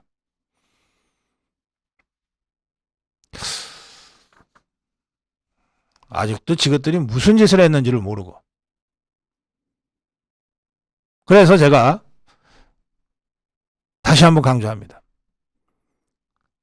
96개 단체에 이 세월호 지원금이 뿌려졌고 그중에 4개 단체만 직접 세월호 관계에 있는 사업을 했고 나머지 92개 단체는 왜 이걸 하지? 할 정도. 아니 어떻게 이런 짓을 하지? 할 정도의 이 사업에 돈이 지출된 것이 확인이 된 상태입니다. 감사원 감사 들어갑니다. 그런데 이게 당시 좌파 시장과 지역의 좌파 국회의원들과 그들과 이리저리 커넥션으로 엮여있는 수많은 좌파 단체들한테 세월호 지원비라고 하는 명목의 돈들이 살포된 것 아니겠느냐. 그 커넥션 구조에 대한 감사, 더 나아가서 그 커넥션 구조에 대한 수사까지 나가야 된다. 도둑이 재발절이다고 이렇게 먼저 입장문을 내고 나왔으니 이 좌파 국회의원 4명과 이 세월호 지원금의 이 방만한 지출, 목적의 사용과의 연관성에 대해서도 감사원이 제대로 한번 감사해야 되고 필요하면 수사까지 들어가야 된다. 이 자들이 가만히 있었으면 저도 이 문제까지 굳이 제기할 생각이 없었는데 이 자들이 먼저 이렇게 입장문까지 내고 나오니까 좋다. 한번 해보자 그럼. 감사원의 감사와 검찰의 수사를 제가 촉구합니다. 다음으로 가겠습니다.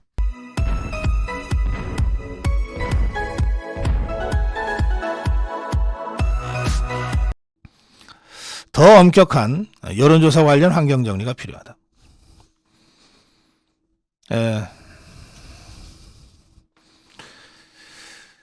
국민의힘의 김상훈 의원, 대구 서구 삼선 의원이고 지금 비대위원입니다. 여론조사 업체들에 대한 조건 강화를 위한 입법을 추진하고 있습니다. 얼마 전에 여심위, 여론조사 심의위원회, 선관위 산하의 여론조사 심의위원회인 여심위에 등록도 되지 않은 업체가 뭐 윤석열 대통령 탄핵에 찬성하냐 반대하냐 뭐 이따위 황당한 조사를 해가지고 그걸 뭐 그냥 언론에다가, 요즘은 저 지방의 언론도 자극적이고 선동적인 기사 하나 쓰면 네이버에서 상단에 올리는 게 그렇게 어렵지 않거든요. 그래서 넥스트윅 리서치라는 업체가 KBS가 아닙니다. KBC 광주방송, UPI 뉴스, 이건 무슨 인터넷 언론인지 아무리 찾아도 잘 모르겠어요, 실체를. 하여튼 이렇게 해서 뭐 윤석열 대통령 탄핵에 대한 여론이 뭐 엄청 높은 것처럼 보도를 하고, 또 국민의힘의 차기 당권 주자, 차기 당대표로는 유승민이가 1등이다 뭐 이런 황당한 주장을 여론조사를 빙자해서 퍼뜨리기도 하고 그러지 않았습니까? 이제 이 문제를 둘러싸고 여론조사인지 여론 조작인지 모를 정도다라고 하는 비판이 이제 제기됐고요. 그래서 김상훈 의원이 여론조사와 관련된 입법을 이제 추진하겠다는 겁니다. 해당 법안에는 여론조사의 통계 등 원재료, 로 데이터를 의무적으로 제출하는 기준을 현행법보다 구체화하는 내용이 담길 예정이라고 합니다. 현재 공직선거법 제108조에 따르면 여심위에 등록되지 않은 업체는 정당 지지율, 대선 총선 선거 관련 여론조사를 공표할 수 없게 돼 있고요.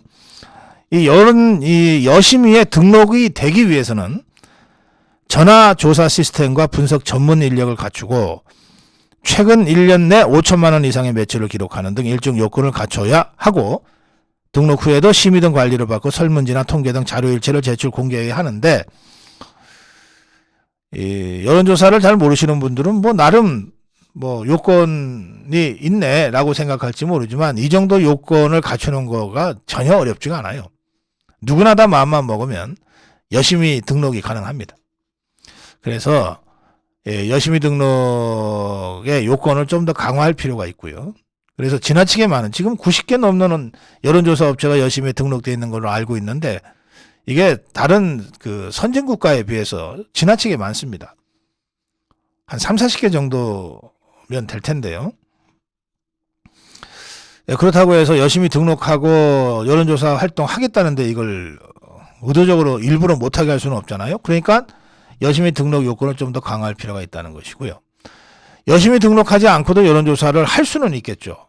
그러나 그 경우에 조사 결과 발표에 대한 좀 더 엄격한 원칙과 한도를 설정하는 것이 필요합니다. 그래야 돈 몇 푼 가지고 여론조사 회사 빙자해서 선동하고 윤석열 대통령 탄핵돼야 돼, 국민의힘 당대표는 유승민이야 하는 이따위 황당무계한 선동이 아예 자리 잡을 수 없게 만들어야 되지 않겠느냐, 그런 취지의 입법입니다. 더 엄격한 여론조사 관련 환경 정리가 필요하다. 정론 일침이었습니다.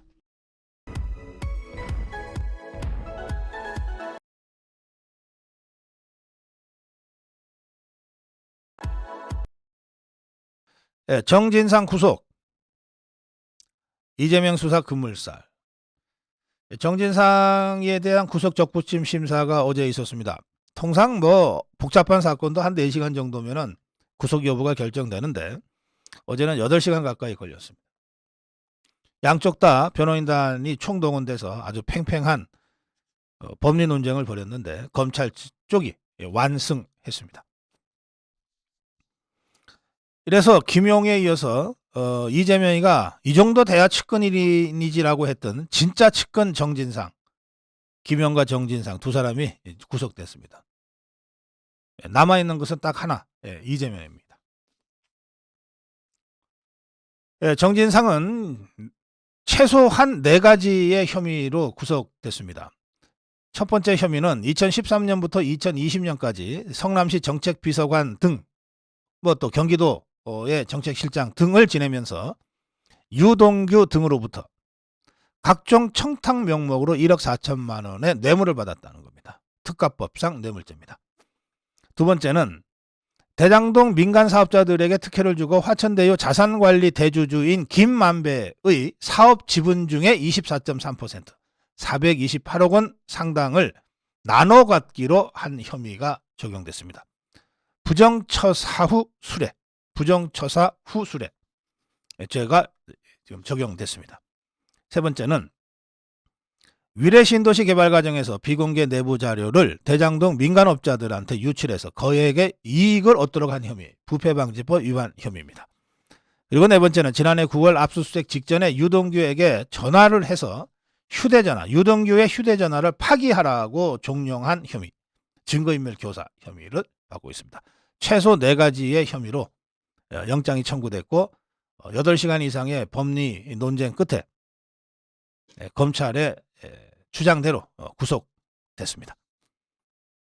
양쪽 다 100쪽 넘는 자료를 준비해서 치열하게 논쟁을 했다고 하는데요. 검찰은 왜 정진상이를 구속해야 되는지를 3시간 넘게 강조하는 변론을 했다고 합니다. 남욱과 유동규의 진술에 일관성이 있다. 또 정진상의 주거가 불확실하다. 따라서 도지 우려가 있다. 이런 뜻입니다. 반면에 정진상 쪽의 변호인들은 유동규의 진술의 신빙성이 좀 약하다. 말이 왔다 갔다 한다. 이걸 주로 문제를 삼았다고 하는데, 그러면서 검찰이 구체적 물증 없이 핵심 인물들의 진술에만 근거해 구속을 주장하고 있다. 이렇게 주장했는데, 딱 봐도 정진상 측의 주장이 별로 설득력이 없어 보이네요. 법원은 검찰 측의 주장에 손을 들어줬습니다. 이렇게 구속이 되면 20일 동안 10일 동안 구속된 상태에서 수사를 할 수 있습니다. 그래서 합쳐서 20일 동안, 최대 20일 동안 이제 기소 여부를 결정해야 되는데, 이 20일 동안 대장동 개발 비리와 이재명과의 연관성을 규명하는데 아주 전방위 압박 수사를 할 것으로 예상됩니다. 김영애에 이어서 정진상이까지 구속됐으므로 이제 남은 것은 이재명이다. 그리고 어제 잠깐 나왔던 얘기 중에는 유동규가 이재명이의 사적 비용을 대줬다고 하는 진술이 있었는데, 이재명 측에서는 지시한 적도 없고 유동규한테 내가 내야 될 돈 네가 대신 내라라고 지시한 적도 없고 지시할 이유도 없다. 거짓말도 좀 그럴듯하게 해야지 라고 유동규 측을 비난했습니다. 그런데 유동규는 최근에 이재명의 사적 비용을 10여 차례 걸쳐서 500만 원 상당 결제해 준 적이 있다라고 주장을 했고, 이 사적 비용에는 이재명이가 한 리조트에 머문 숙박비가 포함되어 있고 이때 김혜경도 함께 있었다라고 하는 주장까지 하고 있습니다. 아주 구체적인 주장이죠. 또 유동규는 당시 결제 내역이 담긴 자료를 확보하고 있다고 합니다. 그런데 이게 500만 원밖에 안 되는데 별 거냐고 할지 모르겠습니다만, 지금까지는 대장동 일당이 돈을 준 것이 김용이거나 정진상이란 말이에요. 합리적으로는 이 김용이나 정진상이한테 간 돈이 이재명이한테 갔을 거다라고 합리적인 의심은 가능하지만, 아직 구체적으로 이재명한테 직접 돈이 간 것은 앞으로 수사를 해서 밝혀야 될 일이지 아직 밝혀진 건 없어요. 근데 이번 유동규가 이재명이의 사적 비용을 직접 대줬다고 하는 진술은 이재명이한테 직접 돈 줬다는 것과 똑같은 얘기거든요. 그러니까 비록 액수는 500만 원밖에 안 되지만 이건 이제 시작입니다. 이재명이가 직접 이 향응 또는 뇌물을 받은 정황에 대한 유동규의 진술이 시작됐다는 점에서 이 사안은 좀 더 심각하게 우리가 볼 필요가 있다. 이렇게 한 말씀 덧붙여 드리겠습니다. 자, 다음으로 갑니다.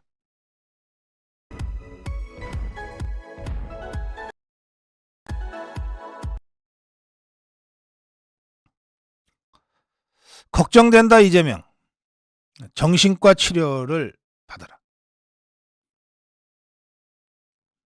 이거 저 진짜 걱정해서 드리는 말씀이에요. 이재명이가 곡해하지 말고 그냥 진솔하게 내 얘기를 들었으면 좋겠어요. 모르는 사이도 아니고 그래도 내가 뭐 개인적인 인연 얘기는 할 필요 없겠습니다. 그 이재명이가 말이에요. 그 유시민이가 뭐 다시 무슨 유튜브를 하는가 보죠. 그 알릴레온지 뭐 갈릴레온지 뭐 노무현 재단에서 하는 거 있잖아요. 왜 그 이상한 거. 같은 유튜버라고 하기도 좀 그러네. 하여튼 거기에 나가서 자기소개를 뭐 하는 코너가 있나 봐요. 그러지 않고서야 이재명이 불러놓고 당신 누구세요? 이렇게 물었겠어요. 하여튼 이 자기소개란에서 이제 이런 말을 했습니다. 현실적으로 황당무계한 상황을 당면하고 있다고 하면서 자기소개 드릴 건 없고 요즘 상황이 워낙 안 좋아서 우울증이 걸렸다고 할까 그런 상태다라고 털어놨어요. 우울증이 걸렸다고 할까.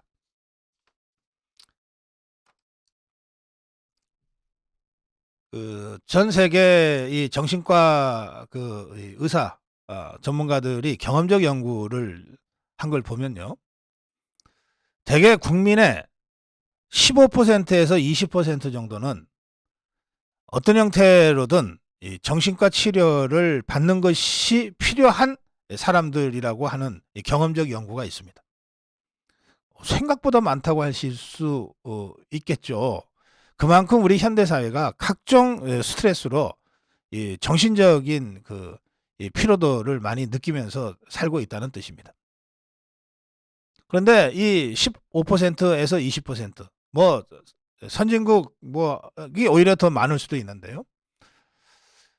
이 정도의 비율 중에는 사실은 뭐 가벼운 감기 같은 그런 우울증이나 약한 우울증 같은 것도 꽤 있습니다.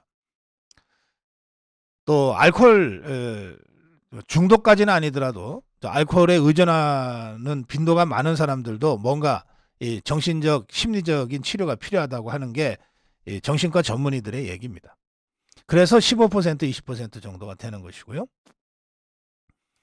실제로 많은 사람들이 우리가 감기 걸리면은 뭐 병원에 가서 주사를 맞기도 하지만 병원까지 갈 정도 아니다 그럴 때는 약국에 가서 약을 먹잖아요. 그게 뭐 어떻습니까? 아무렇지도 않게 하잖아요.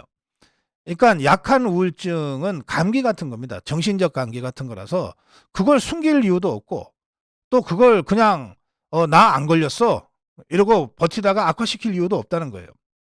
뭔가 내가 요새 조금 괜히 좀 힘이 없고 자꾸 비관적인 생각만 들어. 그러면 그냥 가는 겁니다. 멘탈 클리닉 받으러 가는 거예요.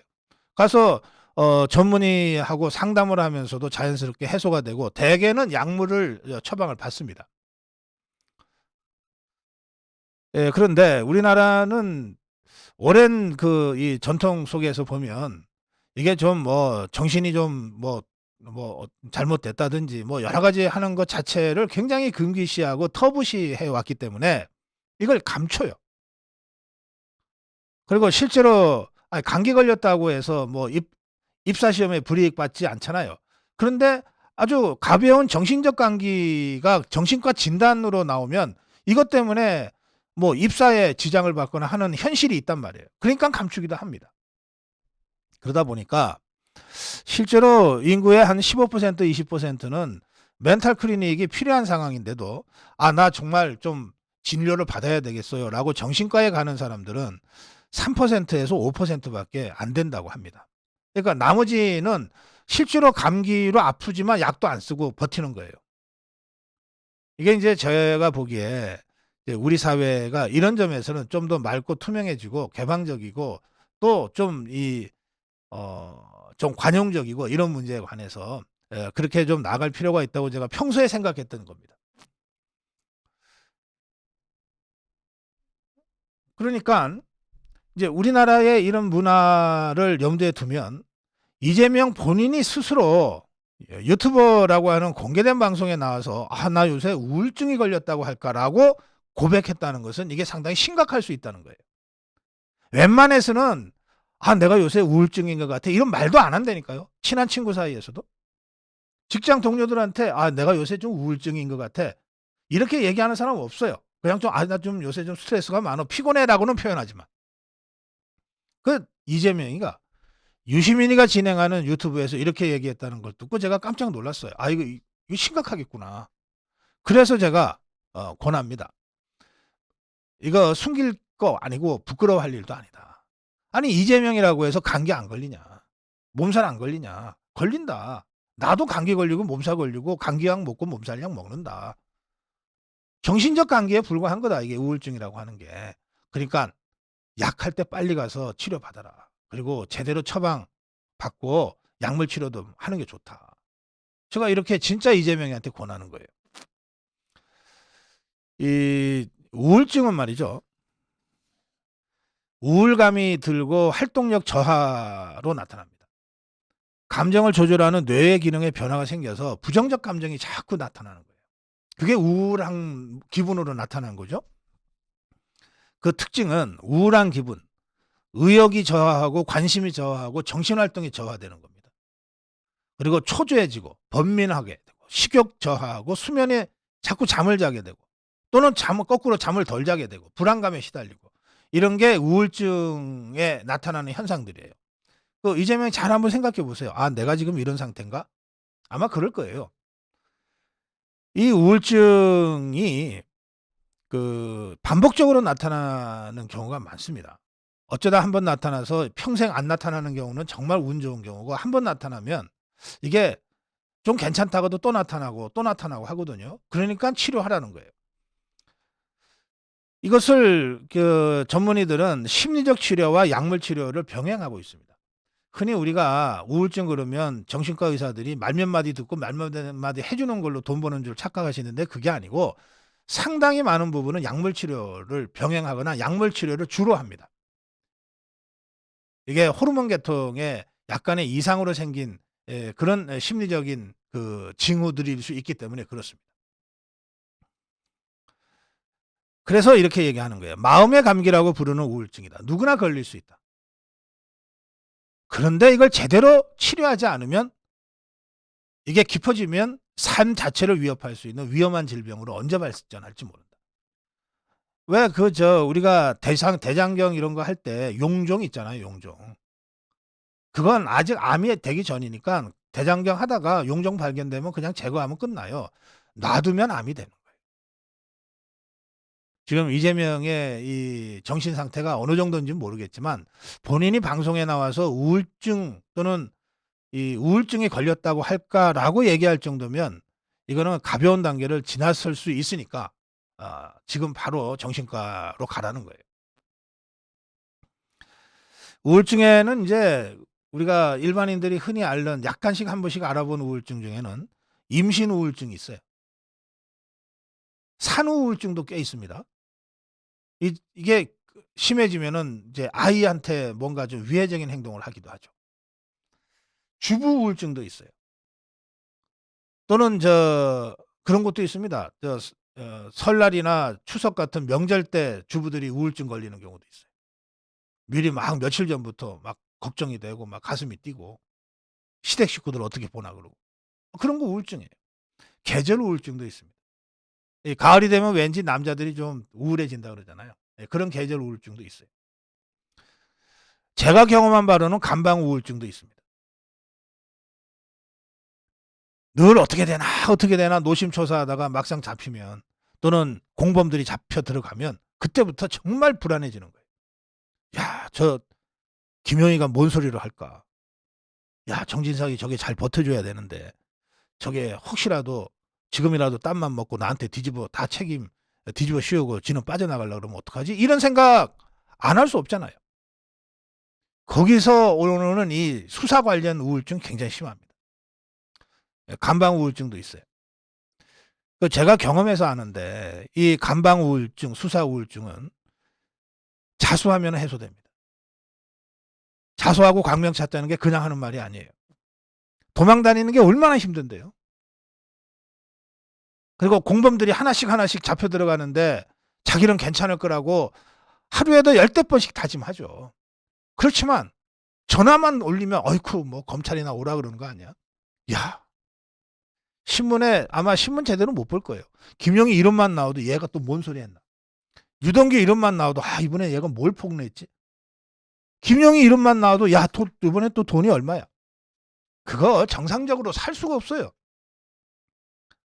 아무리 악에 바친 인생을 살아왔다 하더라도 그게 그렇습니다. 아니 양아치 조폭들도 우울증에 걸린다니까. 간첩들도 걸려. 언제 잡아갈지 모르니까. 그래 이재명이라고 뭐 별다르겠냐고. 근데 충분히 이해가 된다니까. 자수해서 광명 찾는 게 좋아. 아니 사람 목숨부터 구해야지. 권력이 뭐라고. 대통령이 뭐라고. 당신 생명이 더 중요하지 이재명. 그러니까 지은 죄가 있으면 자수해. 그러면 우울증 해소된다고. 다 시인하고 자기가 저지른 죄로 고백하고 책임지겠습니다 하면 우울증은 없어져. 감옥에서 좀 오래 살아야 되긴 하겠지만.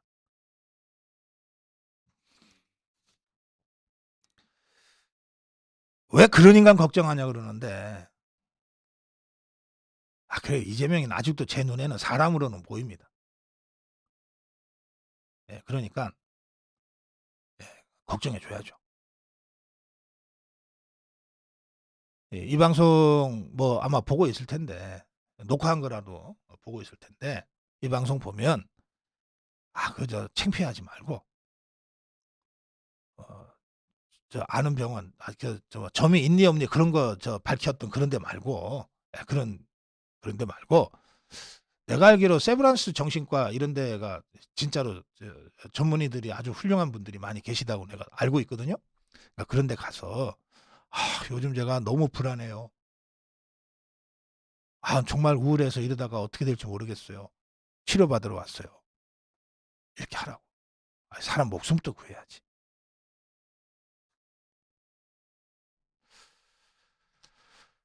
자, 예, 다음으로 가겠습니다.